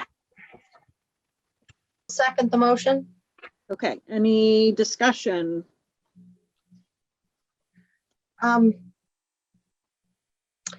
Just under the education and training, do we not want somebody that has experience as a treasurer collector? In an ideal world, yes. Given what I know we have budgeted, and given what I know of this industry, finding an experienced treasurer collector for a town our size, it's just going to be a real challenge. So I'll be looking for that, and that would certainly be the preference. But I also don't want to foreclose on the opportunity that someone who is, maybe was an assistant, maybe was, a financial analyst in another organization, has some governmental understanding and background, and has the capability, isn't given the chance to be able to succeed at a job like this either. Okay. I mean, it does say 3 to 5 years in municipal government. Right. Okay. Which is what we do have that in there. Yeah. Yeah. We just don't say specifically that this person is already certified. We say certification is preferred under the education and training. Okay. It's an exempt position, correct? Yes. Okay. All 3 of these are. Okay. Any other questions? Okay, all those in favor? Carboni, aye. Camera eye. Fabian, aye. Okay, next is the town planner. As you know, this position was envisioned in the FY22 budget as well, to manage the town's land use issues and to serve as a dedicated resource for the planning board and the zoning board of appeals. This position would report to the town administrator, and would become the vision. My vision for it is that it'll become it'll be department head level position that will become the authority in the organization for land use matters, and planning matters, zoning, things along those lines. That way, we have a separation between the implementation side, which is the inspectional services piece, and the overall planning. Okay. I know we have all the, things in here about attending meetings, and I know the education and training. Oh, yes, I do have one suggestion that Mr. Darling suggested it to me. And unfortunately, he and I talked about this after the packet had gone out. If the board is so willing, I'd like to amend the knowledge and skills to also note 40R experience as well. No, or Okay. knowledge of 40R. 40A, 40B, and 40R 40R. and 41. Oh, yeah. 41, it's really only one section of 41 that pertains to planning boards, but it's fine. Okay. Okay, I'll make a Madam Chair? motion. Madam Chair, if I may? Yep. Before we vote on these two, I just like to share my thoughts. On both of these positions, these are two new high-level positions that we've had in discussion for some time, especially the town planner position. And, after I've had a chance to go through, both of these, my feeling is I just had two things. One, have we done a study of time allocation for what these duties and responsibilities entail for each one, for the assistant to the town administrator as well as the town planner? And two, if there's an opportunity for us to combine both of these positions into one professional position, which I think to me is more reasonable at this high level and would be able to manage all these duties. I'm just concerned that because we haven't done a time allocation study, that there's not 40 hours of work at this level for two positions at this level of department head. Okay. So, I'm getting feedback. Okay. So I think the way we have to look at it is how many extra hours other staff are doing these duties. And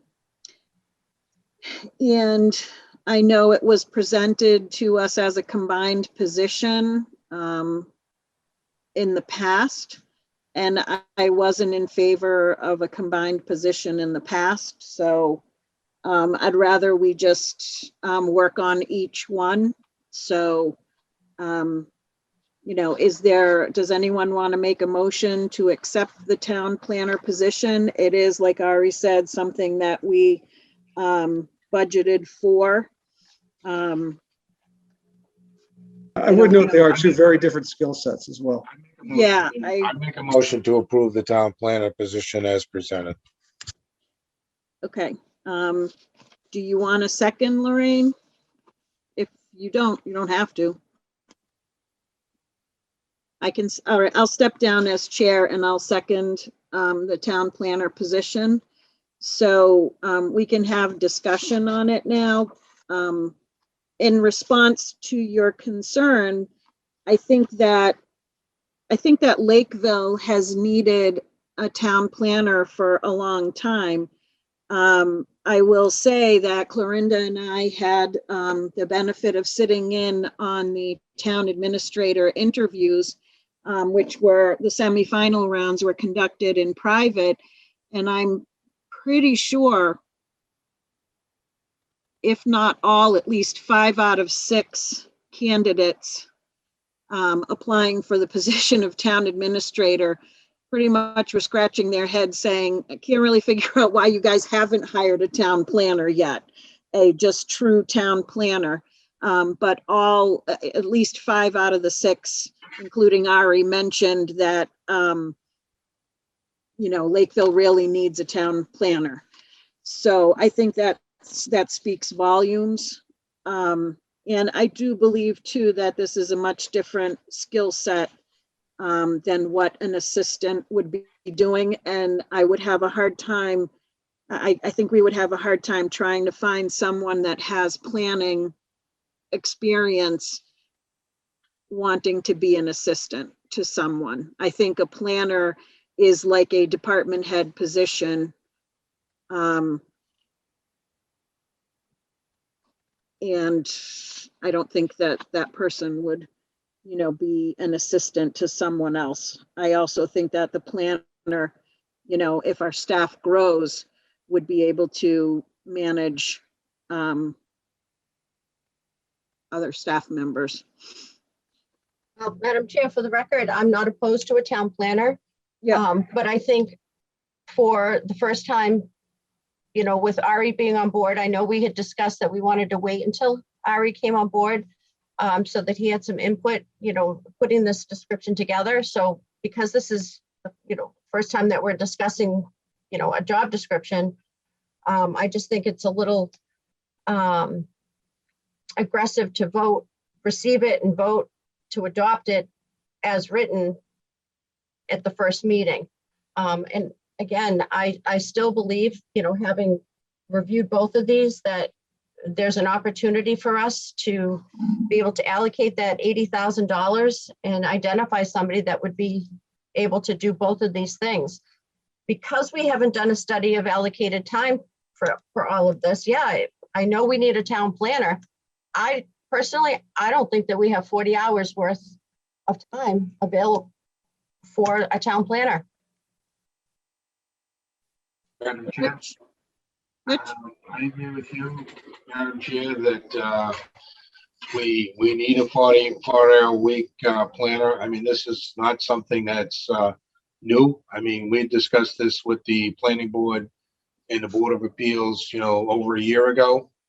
And even before Ari, he took the job description and made modifications to it and so forth and so on. But months ago, both the planning board, the Board of Appeals, the zoning enforcement officer, all reviewed this job description, and they were all in support, of moving forward with the town planner.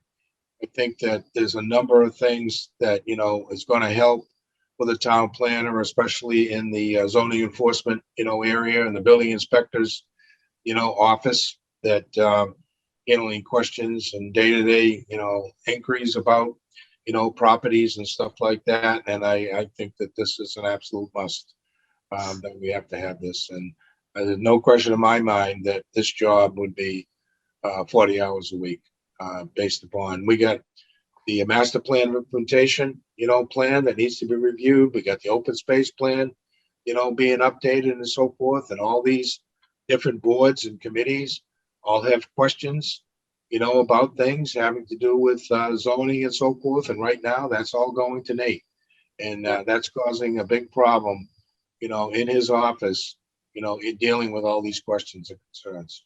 Well, he is our zoning enforcement officer. I understand there's a difference between a town planner and a zoning enforcement officer. I don't disagree with you. The zoning enforcement officer is responsible to make sure that the zoning is being addressed and taken care of. The town planner does all the planning, does all the coordination, and deals with the developers and deals with the planning board and the Board of Appeals and all these committees. And so this, in my opinion, is a requirement. I've been trying to get it for a year, to be honest with you. So I've talked to, Nate Darling, who is our building commissioner, and, I do know that, he thinks of it in terms of, how many hours a week, does he spend? So I can see where you're coming from, Lorraine. I've had similar conversations. But I think that once a town planner is in place, I think a town planner is probably, going to fill 40 hours a week. It's, and it's gonna, definitely free up, Nate to be doing, mostly his own job instead of him being the first phone call that everyone makes, including sometimes from the selectmen when we have questions, on housing and everything. That seems to be where we call too. So I definitely feel as though there's a need for a 40-hour-a-week town planner position. And I agree, Rich, we've been talking about this for a while. And it was suggested to us in perhaps February, I think, of 2020, to combine these two positions, but I still don't see a skilled town planner with this type of experience that we're looking for, being an assistant also.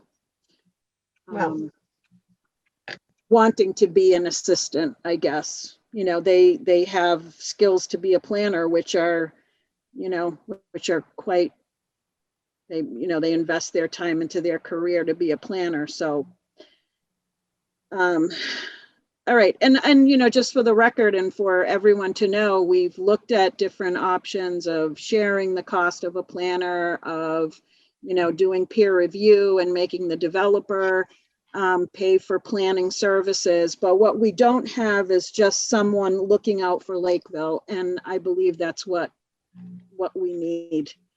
All right. Any other discussion? I'll give you the last word, Lorraine. Oh, I'm not opposed to having a town planner. I just feel that these two positions somehow could have been combined. Okay. So the motion was made to, on the job description for the town planner position. So the motion was made by Selectman LaCamera, seconded by Selectman Fabian. All those in favor? LaCamera, aye. Carboni, nay. And Fabian, aye. So the motion passes. All right. Next we have, if you would like, Ari, please. Okay. Third one is the assistant to the town administrator, which has been the most advertised pitch in the history of recruitment of a town administrator. This position would provide professional staff support to my office and would serve as a dedicated resource for management analysis. Management plans, as I've mentioned to, I think, all of you at some point, department management plans is something that I really feel we need to move toward. As well as working on budget development, capital planning, grants development, and grant acquisition, and also as a liaison to various boards and commissions. It is what we're looking for is someone who's has experience in municipal government.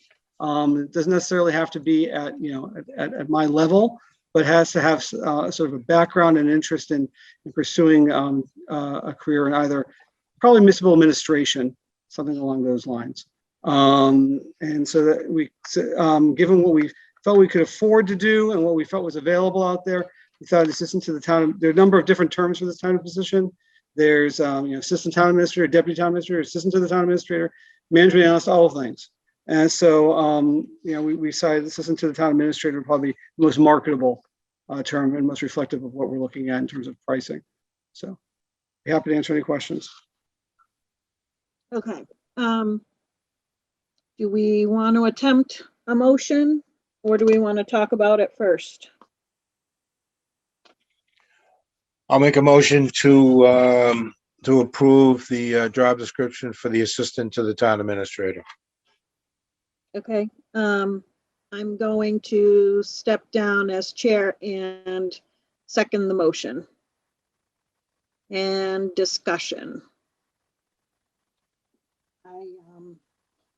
So there is, I just want to be sure, Ari, on this, the funding. Right. Um, So the funding, as I believe I had in the packet as well, we have, so view all three of these together. The treasurer we have funding for, we know that. Yep. There's $80,000 in the Board of Selectmen line for staffing, combination of planner and staffing or whatever. These would each be around $80,000. We believe we can make up the difference through new growth, which we already know is well ahead of what we had in the budget, as well as local receipts, which are looking quite well as well. Mr. Hassett had no concerns about this. He said that it wouldn't be a problem at all. We may have to come back at fall town meeting or to appropriate some additional funding, or we could take from reserve and then do something in subsequent, later on as well. So. Madam Chair, if I may? Yep. Now, going back to, budget discussions, we allocated $80,000, in that line item. And then after, further discussion, we moved $50,000 under the town planner and then $30,000 into the town administrator's office for just, the total of $80,000. So now we're talking $160,000 for two positions. We just got rid of, or I guess we could say we got rid of the town coordinator position, but in that whole scenario, we added a part-time clerical support to the town administrator's office. So now we're going to add on a full-time person, assistant to the town administrator for $80,000 and the town planner for $80,000 for a total of $160,000. And we had a huge discussion about just $80,000 for the town planner. Yeah, it wasn't just the money for the town planner. I think, I know going back to budget meetings, I think it was Selectman Day and I that were just questioning the way that we got to it. I didn't, remember some things about that. I know that we had talks with the planning board, but so anyways, I think it wasn't so much about the money for the town planner. By this position, it's kind of been, I think Lakeville is at the point right now where, and again, I think almost all 6 candidates that we interviewed in private, in executive session, commented that, if Lakeville doesn't get a hang of a hold on, some of the development and this, that, and the other thing, it's not going to be the same recognizable place. And I mean, we have so much going on, and I think we really do need some of these, upper level positions to sort of get a hold on. We're trying to go in a much more professional, where we need someone to help administer some of these other things. So I do think, well, I'm just going back because I know, Rich was very vocal about the fact that we didn't need the town coordinator position, that the office was just fine by adding a part-time person. So I know you guys are going to do what you want to do, but I still think that we could have gotten away with just having this one position. So.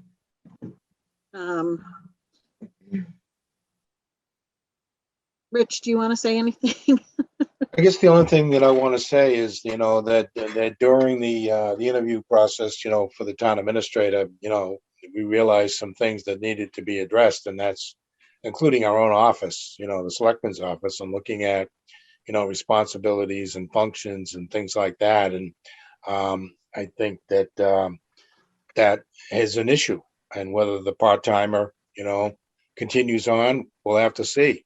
I mean, but that's up to Ari to evaluate, the whole department and look at it and see, where the areas of concerns to improve it. But I agree. I think, we need this position. And I think that, from a professional standpoint, that I think it's something we should support and give the town administrator the opportunity to organize, our office, in general and move forward.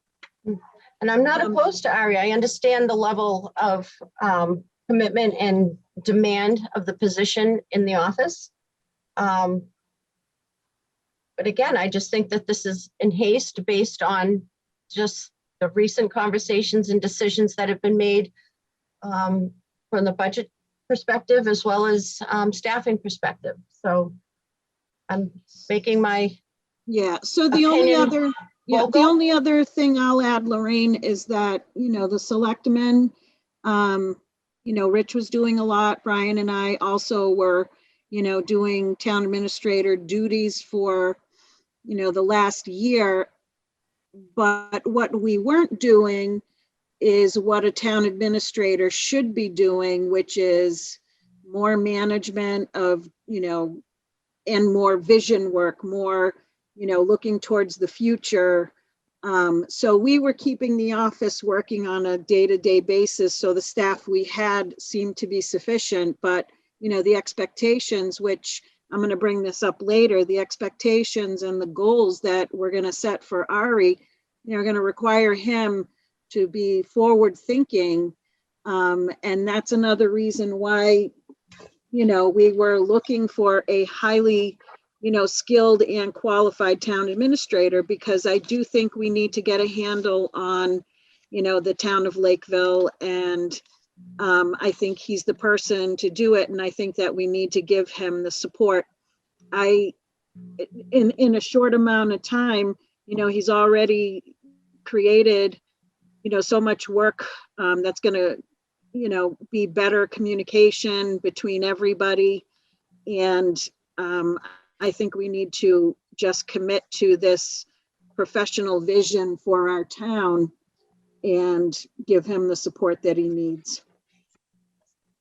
Let me make one more point. I'm sorry, Sharon. No, that's fine. Yeah. No, please do. One thing I didn't say during my initial overview that I think is an important point for the board to think about from a management standpoint is the importance of redundancy and contingency.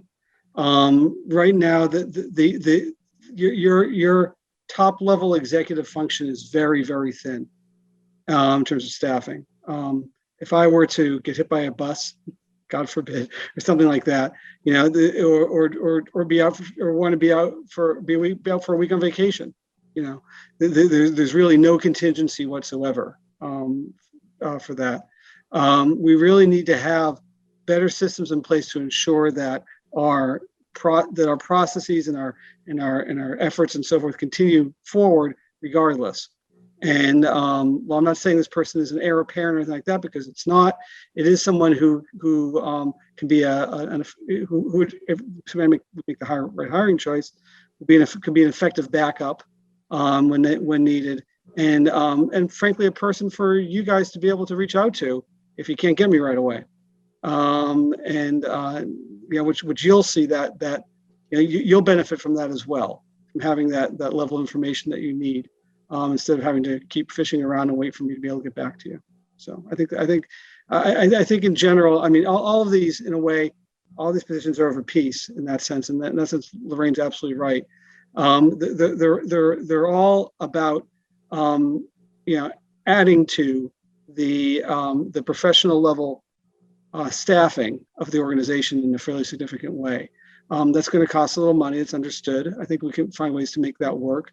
But I would say that they weren't, not looked at in haste. I've been looking at treasurer was kind of a done deal, but I've been looking both at the town planner and at the assistant administrator from before the day you hired me, looking at assessing what the needs of the organization looked like and what you really needed to be able to get things to where they need to be. I think if we manage to hire successfully for these three positions, we're going to be in pretty good shape. I really do. I mean, I'd also like to just remind everyone that Clorinda was our first real human resource director. And I know there was some folks saying, well, we really don't need one. But I think our staff is overall better because we have a full-time human resource director. I mean, people, the staff, some of the employees have reached out to me to say, you know, it's really great to be able to, you know, so right there alone, that's another change that we made a couple of years ago by hiring, you know, a dedicated human resource person. And I think that, you know, I think that's been a wonderful hire, and I have the same expectations from these positions as well. Thank you, Leah. You're welcome. Does anything else, Rich? I'm all set. Okay, Maureen, If I any can, last? just one last thing, you know, Yep. so we will be bringing on, because I know you guys will vote in the affirmative here, 2 new people. And I know we'll be asking folks to, you know, leave or, you know, come on from another position. So I'm hoping that, you know, we can see some reward for this decision. And that we do actually have time allocated for, you know, the 40 hours for each person. Okay. All right, so we have a motion made by Rich to approve the assistant to the town administrator position, seconded by Selectman Fabian. All those in favor? The camera eye. Fabian, aye. Carboni, Nay? abstain? Nay? Carboni, nay. All right, so the motion carries. Motion passes. All right. So let me clean up my papers. Moving right along, agenda item number 10, which is something that I wanted to bring up. So a couple years ago, when I became a selectman, it was the first time we had a majority of women on the board. The majority was made up of women, so the quorum was actually made up of 2 women. It was the first time ever that was the case, and this was important to me 2 years ago, but you know, with all that's happened, pandemic, everything, it kind of got pushed to my back burner. Since it got pushed to the back burner, the MMA has actually changed their title from selectmen to select board. So I'm bringing it up now because we do have a codification project going on, which is going to change the bylaws. I think I sent out some information to everyone today. So, you know, I just want to know what the board's, you know, feeling is. If I'm the only one, then I'm the only one. If someone else feels as though it's time for us to change, I will say that about, I don't know, anywhere between like 70 and 90 out of the 300 and something Massachusetts communities have already changed their title. Almost most of the ones that the MMA board, the MMA select board folks, the towns they belong to have changed. So if we do make the change, it has to get approved at town meeting. There is some question as to, you know, how much it'll cost to make these changes through the bylaws and everything, but I think that now's the time because we can make sure the changes are made through the codification process too. So it would take a little bit of legwork. So I'm just, if anyone is interested, let me know. We can make a vote. If no one's interested, then we can. When is the codification? Because that has to go in front of town meeting as well, because there'll be some changes. Okay, so this would just be included in that. So it's not like we would have to, okay. And it's looking like it will be presented probably fall town meeting, or will we be doing it again in the spring? The codification? I don't think we'll be ready for it to be presented till at least spring. part of the, I think, Ari, the general bylaws have been, I forget what. Correct, the yeah, update yeah, said. yeah. Yeah, and Yeah. the guidance from KP for the process of this is that there should be an article sent to town meeting to just authorize the change in a blanket form. So what you could do is make an article in the fall and then do the codification in the spring, and the codification will incorporate that direction. So, I just feel like if we're going to make the change, this would be the most, efficient way as far as money's concerned, because we have the codification going on. I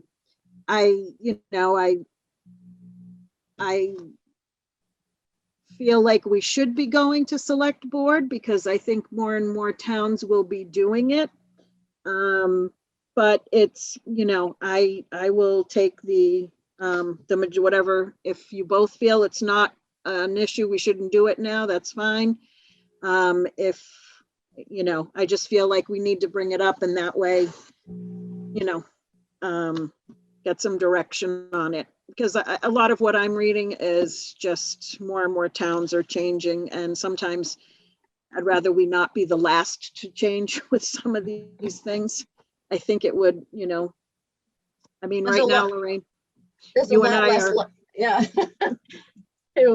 There's a lot less letters with select board versus Board of Selectmen. yeah. I think the stationery will cost the same either way. Yeah, yeah. But the point is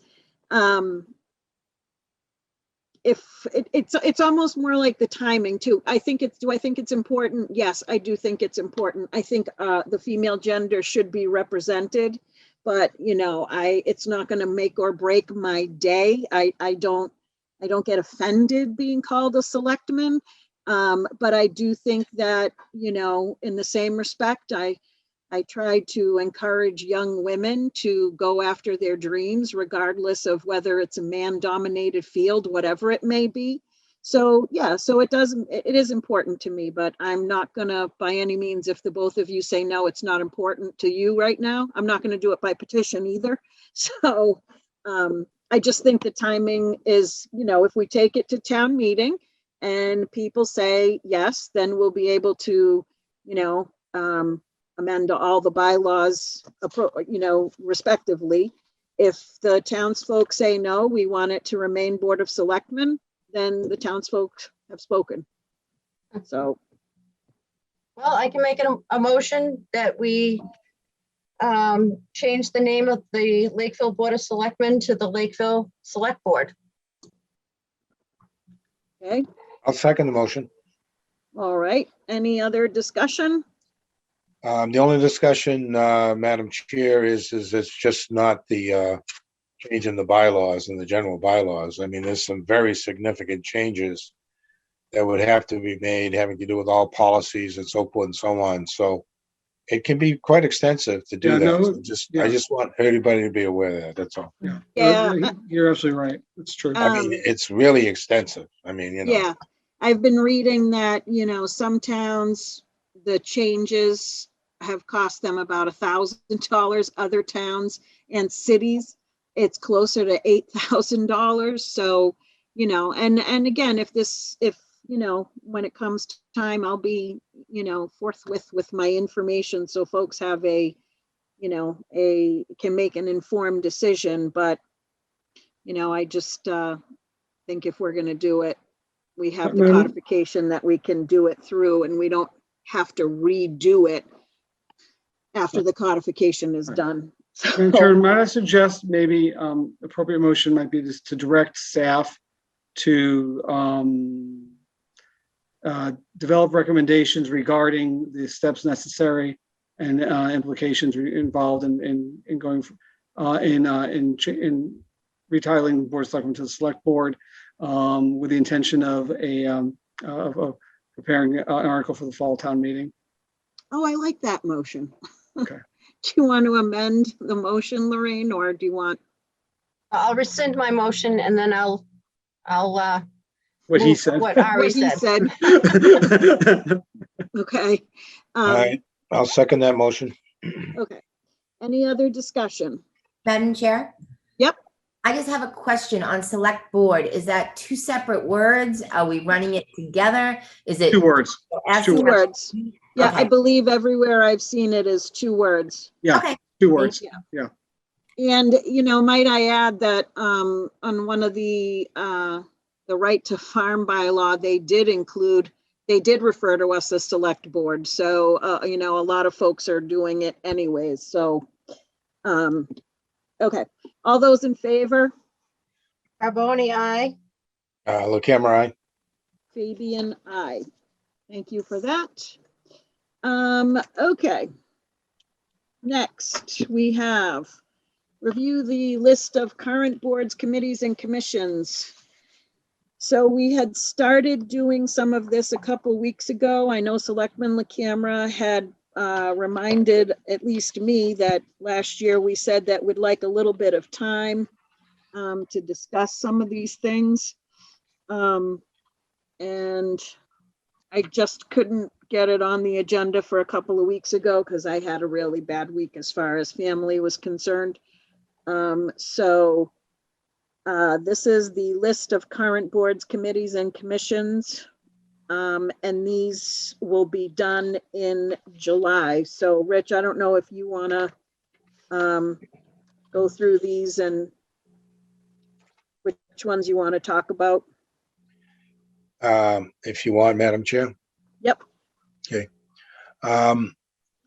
There's a number of, well, we can start with the Agricultural Commission. I don't know if you've had a chance to review the general bylaws, but I mean, as far as that is concerned, I don't have any problem, with that, and that's very, very specific.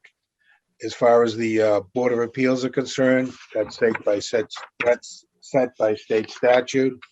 Yep. The Cable Advisory Committee is just a subcommittee that the Board of Selectmen, puts together when we're negotiating contracts for cable. So that one is okay as well. Capital Expenditure Committee was put together by general bylaw. Yep. And hadn't been nobody was appointed to that for a number of years. And a year ago, we reinstituted the Capital Expenditure Committee, and we redid all of Todd Hassett, town accountant, redid all the forms and so forth. And I think now that the Capital Expenditure Committee is in place, and we have members that have been appointed. 2 of them get appointed. I don't forget how many get appointed by the town moderator. I can't remember, but the Finance Committee member, a Board of Selectmen and member, and so forth. So I think that that's a good thing working forward. They're an independent, group, and we need to get them more involved in the process.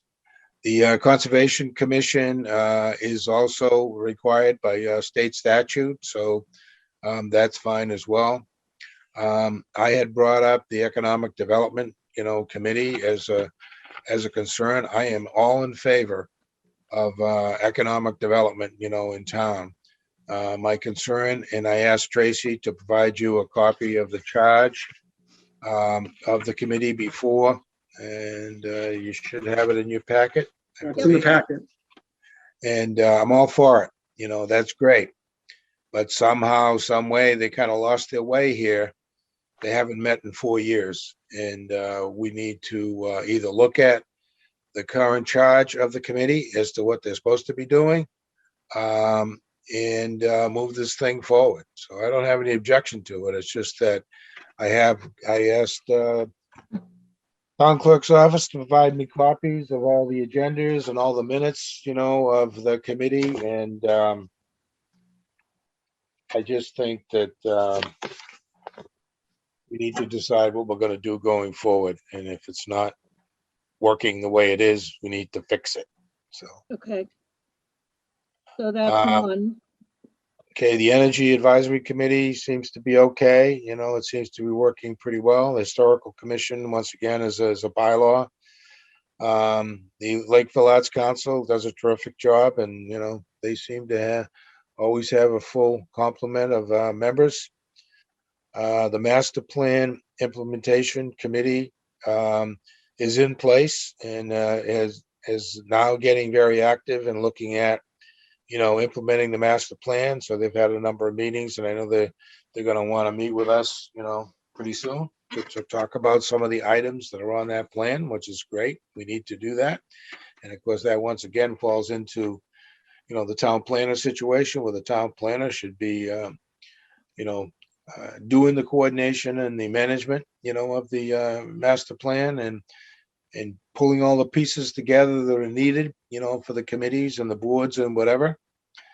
The open space committee is, I think there's some concerns and issues about the open space committee, and it's more a question of them understanding what their requirements are and what their responsibilities are. And that especially having to do with protecting properties and so forth. So there's a lot of education that needs to be done. They're in the process of trying to update the open space plan. I think was 2012, if I'm not mistaken. So that needs to be, looked at and coordinated much better. But once again, that has to do with, I believe, communication. And I know that the town administrator and the town planner would be very involved, in what they're doing and helping with the coordination. So that's a question, a concern that we need to look at. The rent control board, I also provided you a copy of the charge in the bylaw for the rent control board. And if you read it, you know that it has to do with just manufactured housing. We don't have anything anymore having to do with manufactured housing.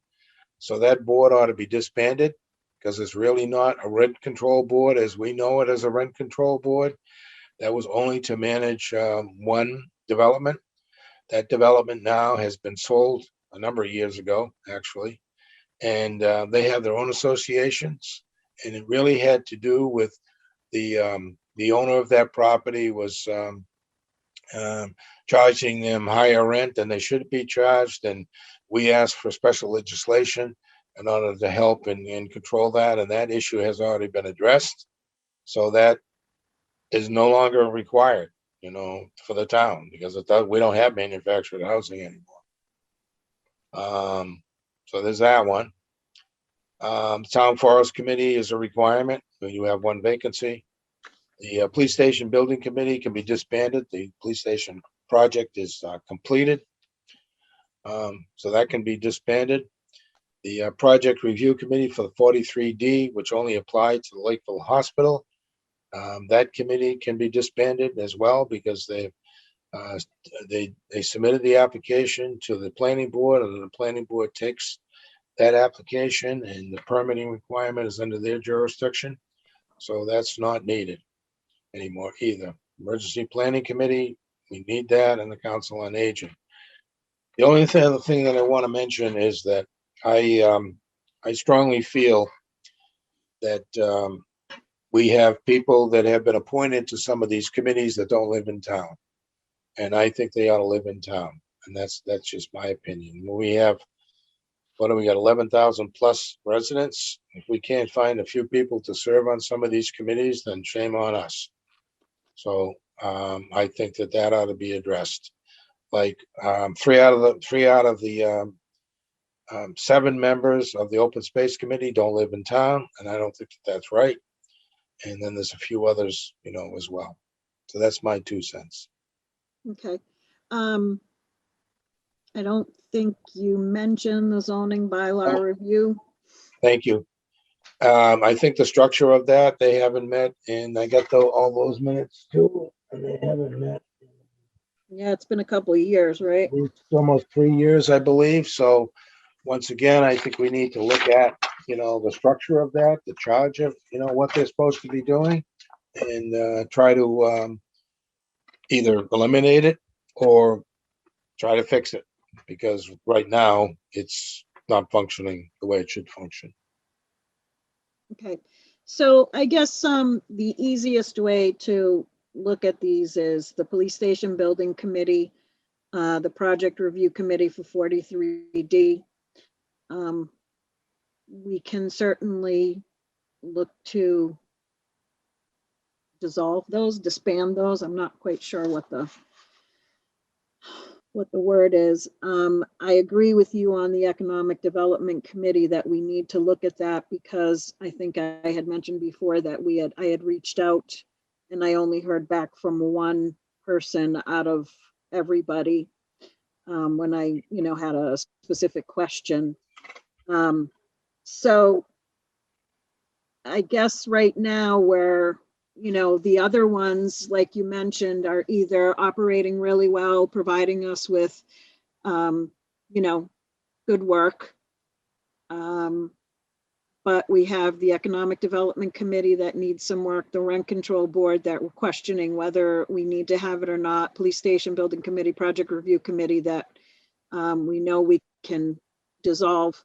And then the zoning bylaw review, which seems to be, they haven't met in 3 years, but I guess I've talked to a few people that have sat on that board, and I'm technically, I think, the selectman representative to that board right now. And it's kind of mixed. We do need it, we don't need it. So the way the agenda is written, we can't vote to, I guess we could vote to do away with the 2. We could make a motion to do these 2, but I don't know. Is there a way you want to handle it, Rich? Ari, do you make any suggestion on how we should handle it? Well, some of them, as Rich pointed out, require bylaw changes. The ones you're talking about. I don't think the Police Station Building Committee, 43D Committee, I don't think ZBRAC either, Rich, unless I'm wrong.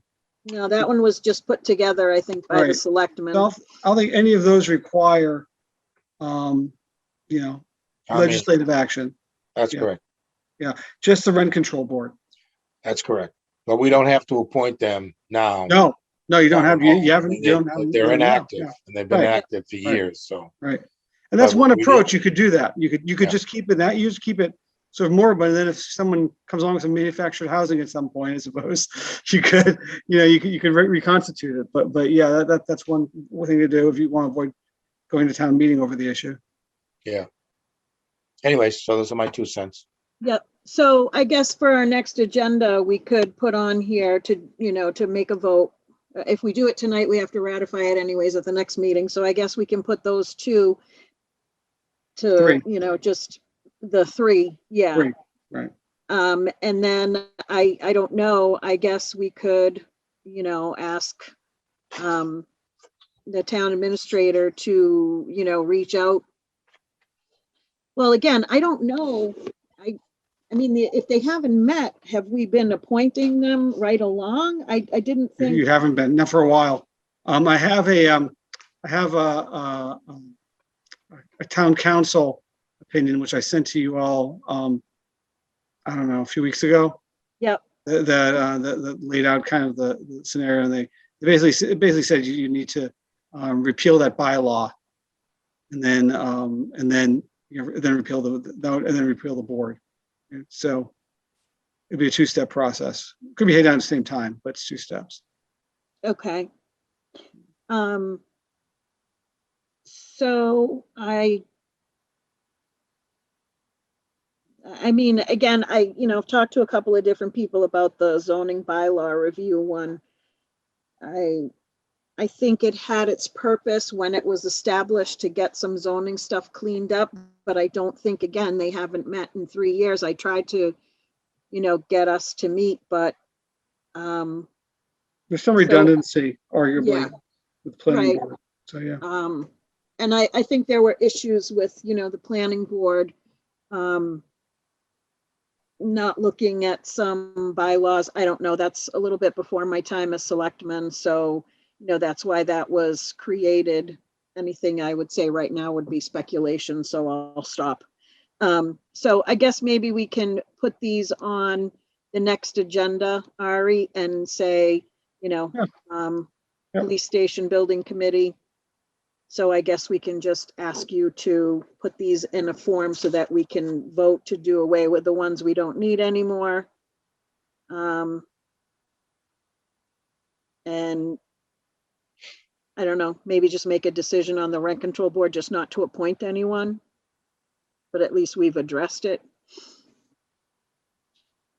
Yeah, I think basically you just don't do anything with the rent Yeah. control board. And yeah, Yeah, and I mean, I do think those appointments too have expired. yeah, Madam there's no, Chair, sorry, Tracy, go ahead. there, I believe, are 2 members on rent control board and they're multi-year appointments.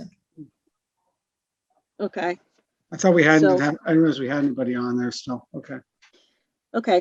So, yep, maybe we can just do this for the next meeting and we can actually vote to do away with a couple of them that we don't need anymore and just clean it up. Okay. Madam Chair. Does that sound? And Ari, if you wouldn't mind, Mhm. I don't know that we have anything documented about residency requirements for the committees, but if you could kind of do some background check on that. Yeah. Because if we don't, I mean, Rich makes a good point there. There really should be residency requirements, but I do know that we made an accommodation for a member that was a Lakeville resident that did have to move out of town for whatever reason. But I want to make sure that we don't have anything on the books with regards to the requirement. Yep.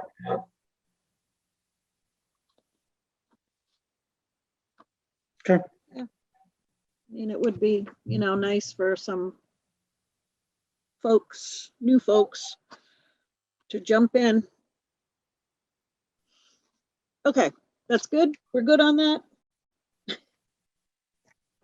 Okay. All right. Next agenda item number 12. So we have a request to connect to Middleborough Water. So we have a request from, let's see, I'm looking for the address, 33 Bridge Street, to connect to Middleborough Municipal Water. This is the first time I'm doing something like this, so maybe someone can help me out. I think we just need to take a vote so that this person can. Madam Chair? Yep. Just so you know, the Middleborough water line that goes down Bridge Street was done by special legislation. And the water line was actually paid for by the state. And anybody that's on Bridge Street is entitled to connect up to that water line. We do not need an intermunicipal agreement to do that. So as you noticed from the letter from Barbara Standish, actually, Yeah. 39 Bridge Street is connected, 39 or 37. 37, yep. Thank you. Is connected as well, and she owns that property too. So this should be a formality that the Board of Selectmen, basically, I would say, suggests to send a letter to the Middleborough Water Department saying that we are in support of Barbara Standish at 33 Bridge Street to be connected to the water line. Okay, thank you for that, Rich. Like I said, I've never done this before, so kind of. Well, I can make a motion that that we approve the request by Barbara Standish at 33 Bridge Street to connect to the town water line on Bridge Street. Second that motion. Any other discussion? All those in favor? Carboni, aye. The camera eye. Fabian, aye. All right, thank you. That made that painless, Rich, thanks. So next we have a request from Kelly Howley, who is the Council on Aging Director, to screen in the back porch at the senior center. I'm going to turn this over to you, Ari. So thank you. So when Kelly came to me with this request, and actually this is another example of something that we would have the new process for, she had identified the need, was frankly had underestimated the amount of money involved that we thought she had. So I had Nate meet with her and kind of go over the plan and clear it. And once we identified that the funds were available and that the cost estimates were such from a contractor with whom Nate felt comfortable, I felt comfortable bringing it to you. So this would be paid for strictly from donations, no general fund money involved, and would be just a straight screening in as opposed to anything more than that, so pretty simple. I'll be happy to answer any questions. Yeah. Yep. Okay. So I just had a question. I know that there's all kinds of grants out there right now, but South Coast Community Foundation reopening COA, I guess that's a specific grant to help with places reopen for COVID. Yes and no. The South Coast community. So the South Coast Community Foundation, which used to be the New Bedford Community Foundation, by the way. Or Greater New Bedford Community Foundation, has a number of funds for these types of projects. I believe you're right. I think they have a specific line they're running for outdoor enhancements, things that could be related to reopening or improve, not necessarily needed for reopening, but improvements to facilities that help facilitate that. Okay.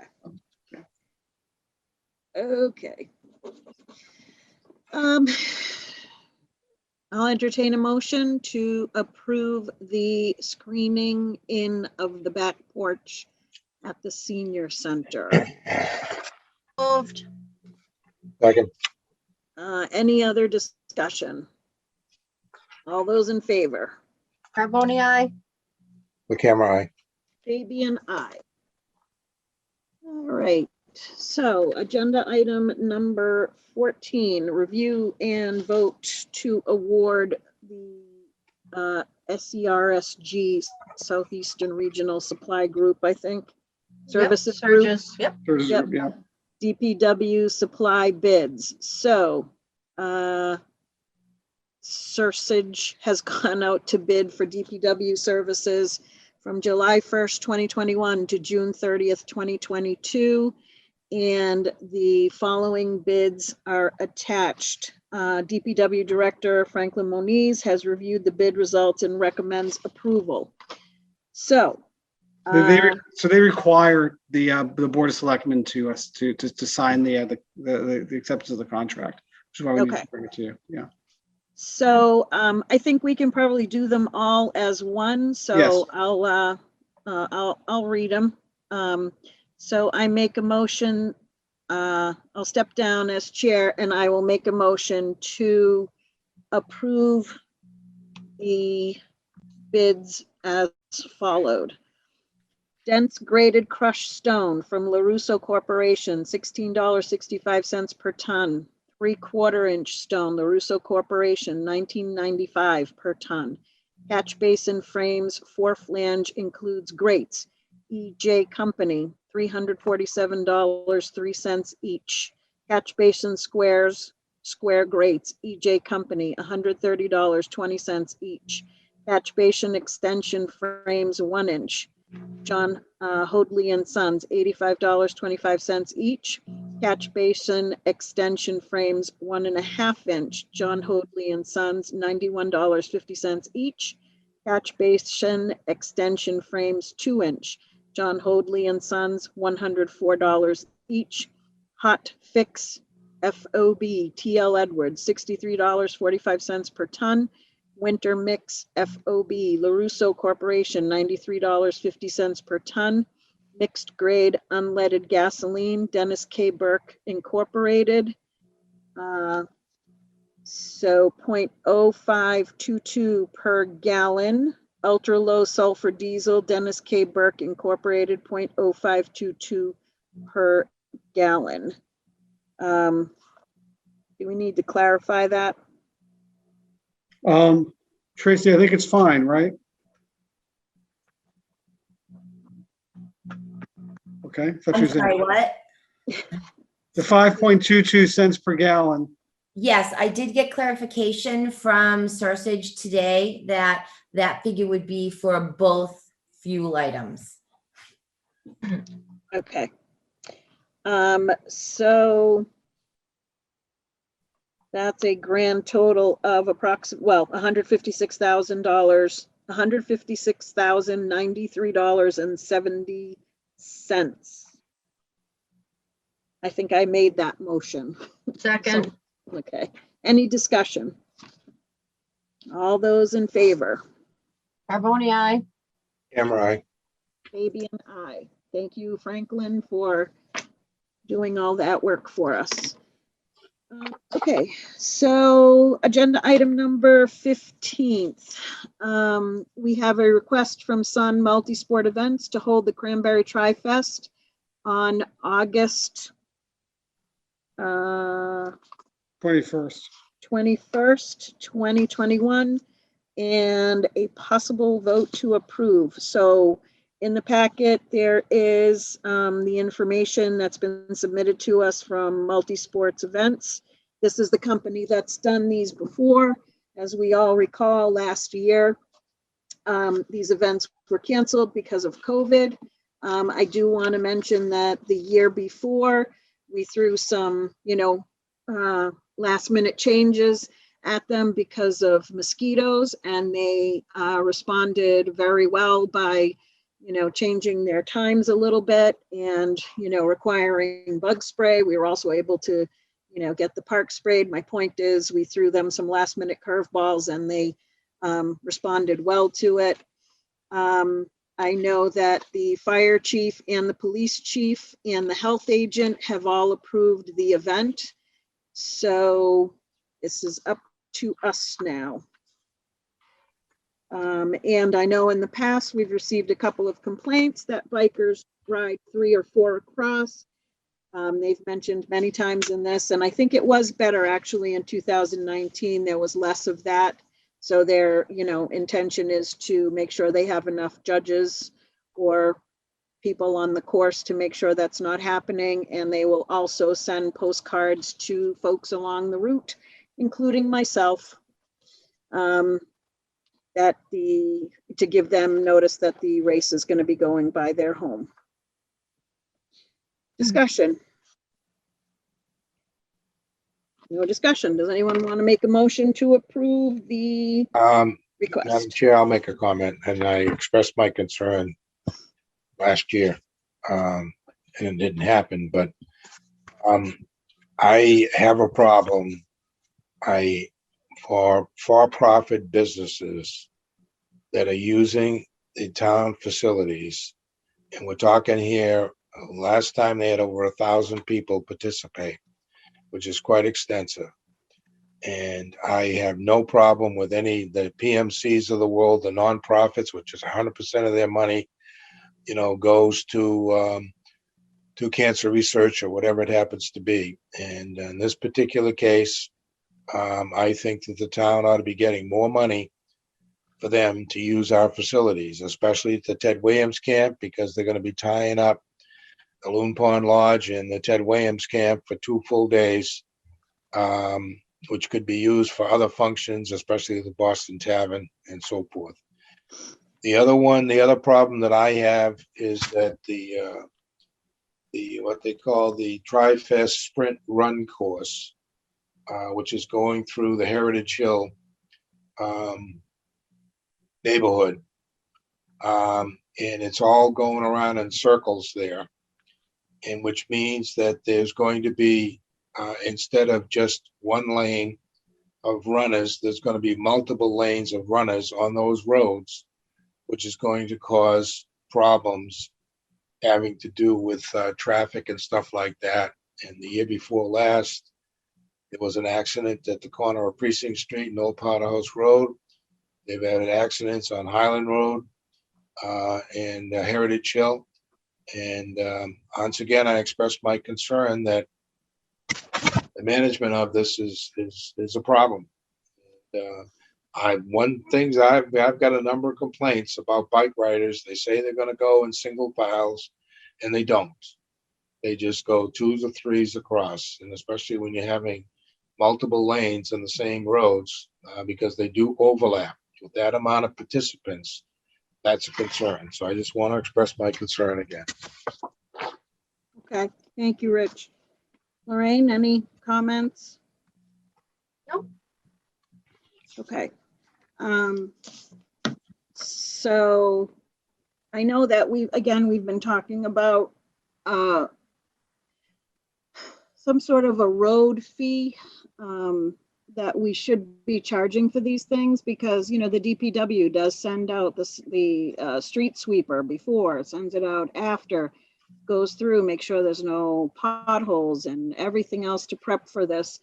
But, you know, Ari's only so much. And I think we want to come up with a road fee that we can live with, instead of just, you know, pulling it out of the, you know, just making a suggestion. I think the DPW director too would like to be able to create a road fee that we can live with, support, defend.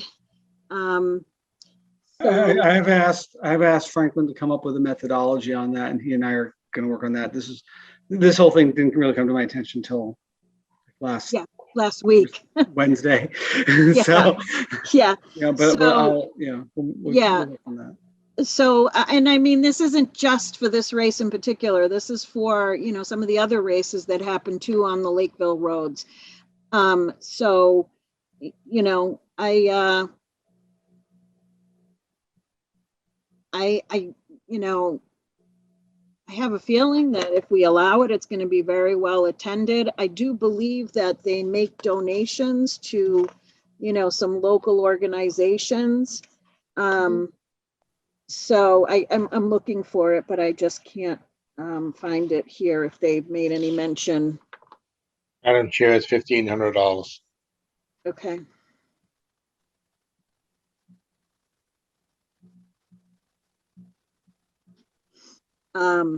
So, you know, going forward, once Ari and Frank have a chance to work on this road fee, there will be a road fee attached to some of these, because we, you know, it costs us money to make sure that our roads are prepped and everything else.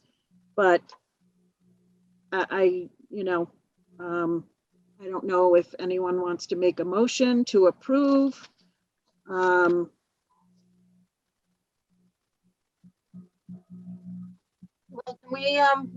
can we put this off until, I mean, it's not until August 21st, 22nd. I know that they need to have time to advertise, but I'd like to hear back what Franklin comes up with for an option. It won't be. Okay. It won't be real soon. He won't have it together real soon. We're gonna have to do some research on how right-of-way access fees like this would work, what the legal basis would be, and how we go about putting it together. So it will take some time. Yeah, that's kind of my point. My point is, I would rather if someone says, gee, that's high or that's low, I'd rather us be able to defend, you know, whatever fee we put in place going forward. So that's why. Well, charging a fee in its own right is something that we have to make sure that we have the legal Right. authority to do. To do that. But I think I think we're talking about a right-of-way access fee of some sort, and I think those do exist, but there are restrictions in general law as to how you can set those up. Yeah, so that's why, you know, that's why, Lorraine, I figured I would put it on the agenda so we could, you know, talk about it. Madam I'll make Chair. Tracy? And I don't have the letter in front of me, but I think that they are asking the selectmen to direct them where the board would suggest for the donations to go to. Right, they Okay. did that last year too, Yes. Yeah, I think they. or had the year, done that the year last before, Correct. right. I'm not prepared to do that tonight. Maybe we can do that at another meeting, but you know, I would like to give them either a yes or a no. And, you know, I think it's going to take a little bit to do the investigating on the road fee. So I'll make a motion that we approve the Sun Multi-Sport event to hold the Cranberry Tri-Fest on August 21st, 22nd, 2021. I'll step down as chair and second the motion. Any other discussion? Well, I just feel like Ari, we got this Wednesday, Thursday, and, we should have time to review some of these things. And since we discussed it a year ago, more than a year ago, about some of our concerns about this, then that's where I have a problem. And I just feel like it's being rubber stamped.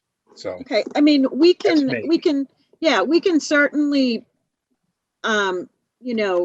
bring it back up. We don't have to vote on it tonight, Rich. If you want us to, if all of us want to do some more investigating, I just don't want to put it on hold in hopes we have a road fee at that time, because I don't think that we will. well, it's obvious that we're not going to have a road fee, Yeah. shortly. Okay. Yeah. Yeah, but if you want, You ask for a larger donation, you ask for a larger charitable contribution. yeah, or if Nothing to stop you you, from doing that. if you specifically have an issue with, if you want to bring Mark Walters in to talk to us about the accidents, I mean, I'd be willing to do that too. And see what he has planned for prevention and safety, and I'd be open to that. Well, there's a motion and a second on the floor. And I know, Leah, you just indicated that you wanted to give them an answer, yes or no. Yeah. So,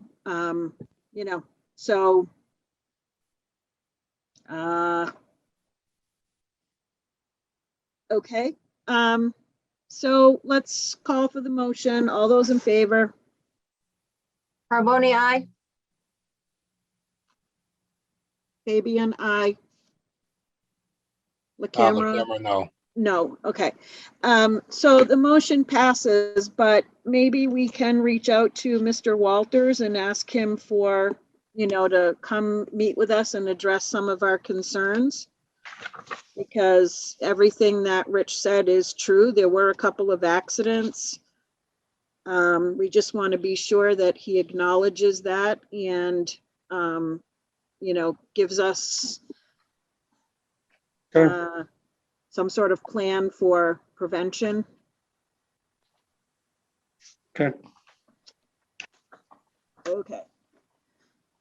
All right, agenda item number 22, I believe. Yeah. Yes, okay.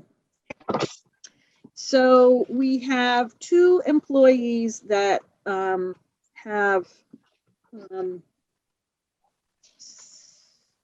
vacation carryover time. I don't know if Clorinda or Ari want to pick up. Clorinda, you can take it. Okay, I don't have exactly what you have in front of you, I don't think, but I do know that there was a request for, I want to say 14 hours from one employee and 40 for the other. Is that right? 14 from one, 80 from the other. 80, okay. And I know there were extenuating circumstances for both. These are the only two employees that have come forward to say, like, there's others that still have vacation time that they can't carry over, but these were the only two that made the request. Okay. I know one of them we had talked about and we sort of didn't make a decision on. So when the other one came in, I figured, Madam Chair, Yep. I would note that the one that you looked at before has been modified. I believe there was a payout as well originally requested. So now he's just requesting the carryover. Okay. Just noting that. Oh, okay. All right. I mean, I do know that, last year we stressed that everyone needs to be using their time, especially, but there have been some circumstances where, there wasn't coverage for some of these employees to take their time. So, Mayor, if I may, I mean, I totally understand how, the situation last year, with the coverage and everything. So I'm in support of, whatever we decide here. But I also want to start off the new fiscal year with the fact that our fiscal year starts 7/1 and it ends on June 30th. yeah, Mhm. And Yep. people have a tendency to hold their vacation time until the end. I don't know if it's, it's just psychological because you've got it, you don't want to, use it, but in too many instances, we find ourselves, and I know that we've had to put, language in, other areas because people would try to use them all at the same time and we didn't have coverage and would have to bring in overtime. So it became a costly event. So I think that when we set our, policy that people need to take their vacation time, it can't wait till the end. I mean, I get it that you got to use it or you lose it. But, yeah. So to that, I'll add that there are a couple, more than a couple department heads who regularly check in with their employees to make them aware of what they have for vacation time and, to make sure that they're using it. So I'm hoping, that through, more management and everything else, that everyone will sort of, keep up with those good practices. But, there is a couple instances where, like we've said, there was no one else to work to cover. So, so some folks have ended up with extra time. Now, my only question though, is I didn't think personal time could get carried over. Is that correct? Right. It Okay, can't. so one of these requests has personal time, so we don't carry over personal time, right? No. Okay, He lists that he has personal time, but isn't asked to carry it over. He has to carry over vacation. okay. I thought it said, He notes that he has a big balance of personal time in addition, or his full balance, 3 days, Yeah. in addition to 160 hours of vacation time. yeah, okay. So, if I remember correctly, I think, Rich, you were not in favor at all because we did do, I think Clorinda did an exceptional job of reminding everyone to take their time. But it's one thing when you don't take your time, but it's another thing when you don't take your time because you don't have coverage. right. I agree. So, I don't know.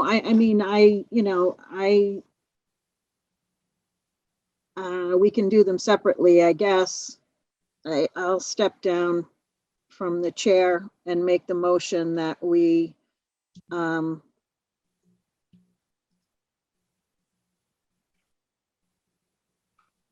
approve, 14 hours for, that's what it is for Tracy, right? The 14 hours? In addition to the 32 that she's already allowed to Yeah, carry so over. she's already allowed to do that. Right. So then we approve the 14 additional hours. Anyone want a second? No second. Okay. Does anyone want to make a motion in the opposite? I'm going to second the motion. I'm going to second that motion. Okay, But I think I already heard the conversation that we just have to work to manage our time starting July 1st. Yeah. Not And I mean, I wait do and know, and yeah, bottleneck it at the end. Right. Because mean, I this- can speak for Tracy. She wanted to take more time off, but she wasn't gonna do that to Ari when he just started Yeah, either, but so, Ari started, yeah. when Ari started. So that I'm just putting this out there because I don't want to get into logistics. Yep. That, Yep. I'm willing to approve it this time. Yep. And Lorraine, we did make it, like I said, Clarinda did a really good job throughout the year of reminding people. Yep. And these are, I think, individual circumstances that, Can I weigh in one moment? Yep. So just this is my general philosophy, since you have no idea what it would be. When it comes to these things, my feeling is you have a policy in the handbook. The handbook is that you can carry over a certain amount of leave. Anything else beyond that ought to be an extraordinary circumstance. I do think the fact that you only have 2 requests like this, to me, those are both extraordinary circumstances. So I think that there's a reason why those will come before you. And I think that, passes the red face test, so to speak, on those cases. But it's not my intention next year to come to you with some volume of requests. I think between Clarinda and I, we're going to be beating the drum throughout the year that you've got to use your leave. I had a good conversation with one of you last week regarding the fact that, vacation is there to be taken. It's not just because it's important to take it it's not just because the liability involves of not taking it, but also that it's important in terms of maintaining employee morale and the health and healthy workforce to be both mentally and physically, that the vacation be used. And it's not, I really don't tend to make it some kind of badge of honor for the staff to feel like, look at all this vacation I have, I don't use. So just putting it out there. no, thank you. I appreciate that. Okay, so I made the motion, Lorraine seconded on the 14 hours extra for Tracy. The 32 hours is according to the personnel handbook. So all those in favor, Baby Any and further I. discussion, please? Oh, sure. Any Go further ahead, Rich, discussion? sorry. Yep. I would like to amend the motion to say that these 14 hours must be taken by July 31st. Okay, I can amend the motion. So the 14 hours must be taken by July 31st. I think that's fair. Okay, And I just want, for the record, I know we're not trying to set a precedence here, but like, as Ari indicated, that there are certain circumstances that do come up. So I just don't want to set the precedence here. Right. And I just wanted to make that clear. Message received. I mean, it's not like, I can't promise you it's never going to happen again, because I can't promise you there's never going to be extenuating circumstances. But I'm going to tell you, but I will promise you that this is way more the exception, going to be the exception than the rule. okay. So we have the amended motion, 14 hours to be used by July 31st. We have a motion and a second. All those in favor? Baby and Carboni, I. aye. LaCamera, aye. Okay, so that passes unanimously on Tracy. So the other one is for Dave, which is a little more troubling for me, but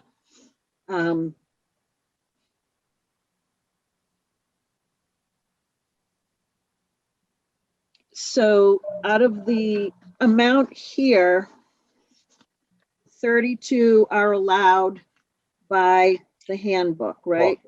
No, 40. 40. 40, okay, 40. So that leaves 120. He's asking to 120. carry over 80. Well, no. Yes, that's right. Right, Clarinda?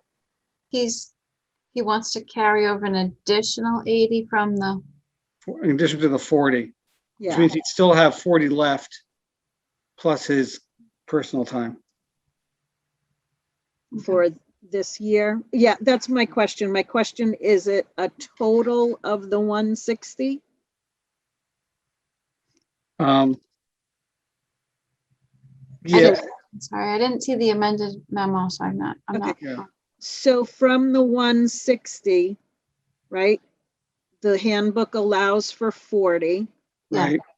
So that leaves 120. 20, right? Um, And he wants to carry over 80 of that 120, 80 of the 120. right? And that's assuming he Okay. doesn't use his, assuming he either uses Yeah. or just doesn't use the personal days. Okay. So, So, Madam Chair, are Yep. we saying that he did not use any vacation time? I think that's what it's saying. Madam Chair, he did use 1 week. I think perhaps I messed up his memo, but he has 40 he can carry over by right, and he wanted to carry over another 40. And then originally he had asked for a buyback of 40. He removed the buyback of 40. So I think he's only looking to carry over another week, and understanding that he is going to lose the other vacation time. So Tracy, that 80 should have said 40. I think it was 80 in total, the 40 by right and another 40 hours additional. Okay, then he shouldn't have requested to carry over 80. He should have said requested to carry over 40 in addition to the 40 he's entitled. Correct. I think I messed that up. That's okay, a little so more, we that's a have little more 40, reasonable. 40 Yes. that can be carried over and looking to carry over an additional 40, correct? Correct. Okay. So I'll make that motion that we allow the extra 40 to be carried over, but to be used also by July 31st. For Dave Freites.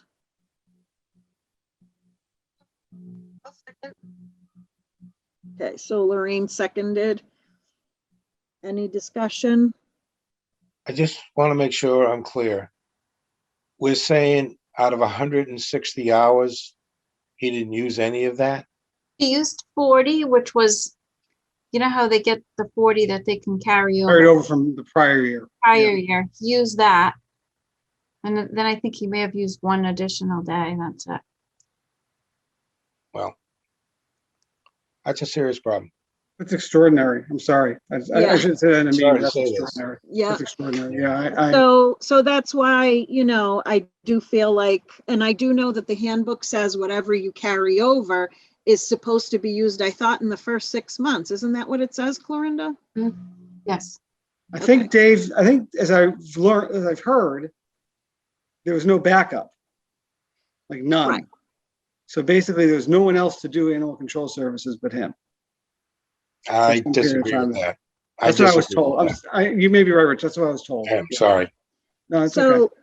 So anyways, so I'm okay with carrying over 40 according to the handbook. That's not up to me. That's by the handbook. And then my motion was to allow for 40 to be carried over, but in the motion I said needs to be used by July 31st. So technically right now, I'm going to leave it up to staff to have that discussion. I'll speak with him. Okay, Don't worry. so there's a motion and a second. Any other discussion? And all those in favor? Carboni, aye. Fabian? LaCAM, aye. Okay, Fabian, aye. The only other thing, and I know Rich probably wants to say the same thing, is we stressed last year, but like Ari said, sometimes there is, extraordinary circumstances, but, and again, I commend Human Resources for keeping track of all this stuff. Last year we had, some people donated time to another employee who was out on a, medical issue, and I don't know how you do it, Clorinda, but you make it look easy. You make it look easy, so I appreciate, everything you do for the staff, including keeping track of all the vacation time. Okay, so yay, hooray, we're at new business. So the biggest new business I have before I turn it over to anyone else is I've had a couple of really good talks with Ari, the new town administrator. I don't know how long we're going to call you new, but on goal setting. So I don't want us to take the time tonight to try to come up with goals tonight, but I think for the first meeting in July, if both Lorraine and Rich could come up with a few goals, a couple maybe short-term goals, a couple long-term goals that we would like to give the town administrator. And Ari, you can speak to this too, but Ari welcomes the goals. It gives them something to work towards, but I'm going to publicly say this right now. One of my goals is to have the town administrator, through the assistance of Clorinda, who I think left us, but that's okay, look at the 50/50 on the insurance. So that's going to be one of my goals. So if that was on anyone else's list, I'm gonna suggest that.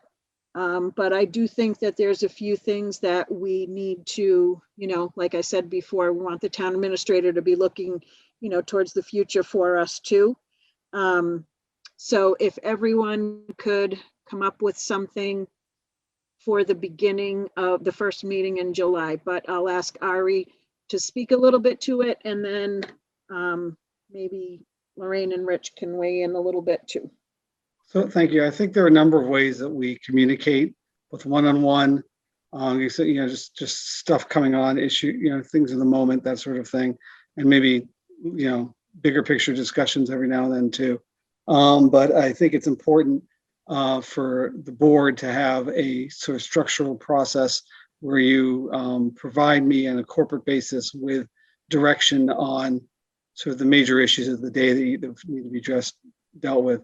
It's important for me from a self-preservation standpoint. It's also important, I think, for the organization, in terms of knowing what it is that leadership wants out of it and which way to go. And of course, I welcome the discussion. I do think that for the short-term and long-term, just to clarify a little bit in my mind, short-term would be something that would be expected to be done or worked on, by the end of the fiscal year, while longer term might be something that we're preparing more towards in future years or getting into the FY23 process, that kind of thing. So I don't know, is that what you're thinking, Leah? Something along those lines? Yeah. So. Yep. So I don't know if you guys have any questions for Ari, or, about how we want to do this. I mean, we can figure out how we can all come prepared at the beginning of July to discuss, how we want to do this, how many. I mean, I think somewhere between 5 and 10 goals is, so if we each have 5 different goals, that's 15. We'll have to, come together as a board and decide what's most important. And I'm even going to ask Ari what he thinks, a couple of goals should be too. Just at that time, he will have had, a couple months in the office, to see. I mean, we're working on some of them, daily anyways, but so I don't know if you have any questions or.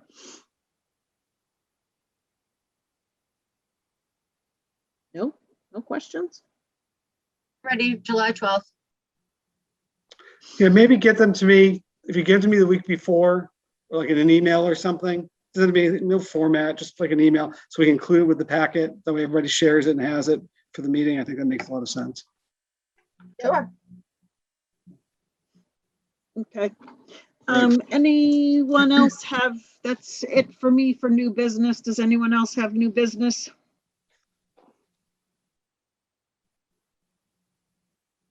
Okay. I guess we can go to old business, and I think under old business, Ari has an update for us on the quiet zone funding, I believe. I have one thing. As I mentioned, I think to a few of you, Representative Orrell's office reached out to, well, let me back out. May 25th, you asked me to reach out to Representative Orrell's office regarding the possibility of setting up a meeting to discuss quiet zones. I reached out to his office and they offered to coordinate. They thought the best approach, next thing to do would be to have a joint informational meeting with MBTA staff, brokered by Orrell's office, to provide an overview of the program. And the idea behind that would be give a sense of timelines, the costs involved, the local commitment required, the state commitment required, what would have to happen with the state to make the money available, and so on. Just kind of lay it all out where things stand. At which point, it'll be possible for the board to say, yes, this is something we're interested in or not, and kind of go from there based on the commitment required. Okay. So if the board is so desiring, I'll be happy to reach out to Representative Orrell's office and let them know that we'd be happy to set up to have a meeting or not.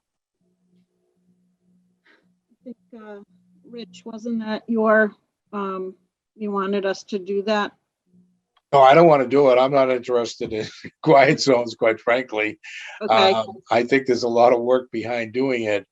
I The agree. Representative Orrell, said there was $1 million that was available, and he wanted to give it to the MBTA to make improvements to the gates at the traffic gates, and that's all I want. I don't want to set up any quiet zones. There's a lot of costs associated with it. It's just not worth, the effort, to do that. And That money also is bond bill money, so it hasn't even been released. right. Put that out, So yeah. I mean, it was his idea. It wasn't my idea at all. So he was just the one that put it in the budget. I don't know. I guess he must have done it. It was a transportation bond bill, I believe. Bond bill. Right? No, it's not cash, So unfortunately. I think the only thing that I want to say is that, the MBTA and the state, get together and say, hey, we got $1 million here. Let's take this $1 million and put it into the project and have them manage all the thing, because the MBTA is saying, well, you guys ought to manage it. Why would we want to do that? I mean, we knew nothing about that at all. So anyways. Okay. So then we don't have to do that? Is that what we're saying? Well, I don't know. I mean, it's up to Representative Orrell, because he's the one, he was the one that suggested to have the meeting. So Yeah. he's just trying to force the MBTA to take the money and make improvements.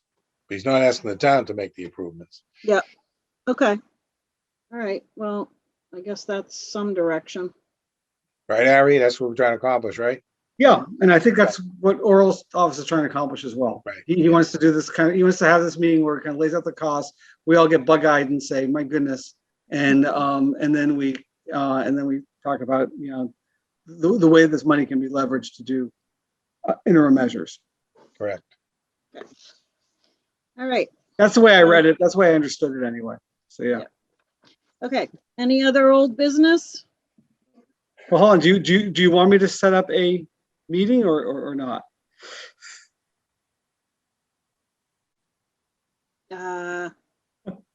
Doesn't sound like it. Okay. You're Got it. in train headlights. Yeah. Okay. Yeah. It's, I just wanted to be sure that, I just wanted to be sure the other selectmen had an opportunity to weigh in. Okay. I'm not a glutton for punishment. That's okay. Okay. Just asking. All right. So any other old business?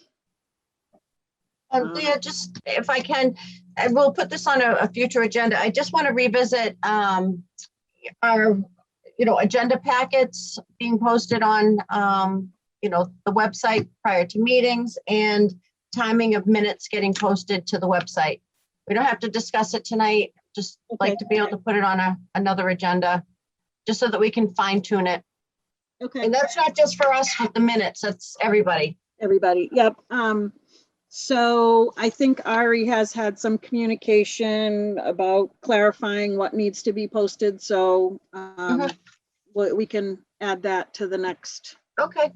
Yeah, I got an opinion from Greg Corbo about that. Okay, good. Any other business that can come before the meeting? I swear if someone says something here someday, I'm going to be like, what? All right. Well, that being said, I will entertain a motion to adjourn. So moved. Second. All those in favor, I guess this is a roll call vote. Carboni? Oh, aye. LaCamera? Aye.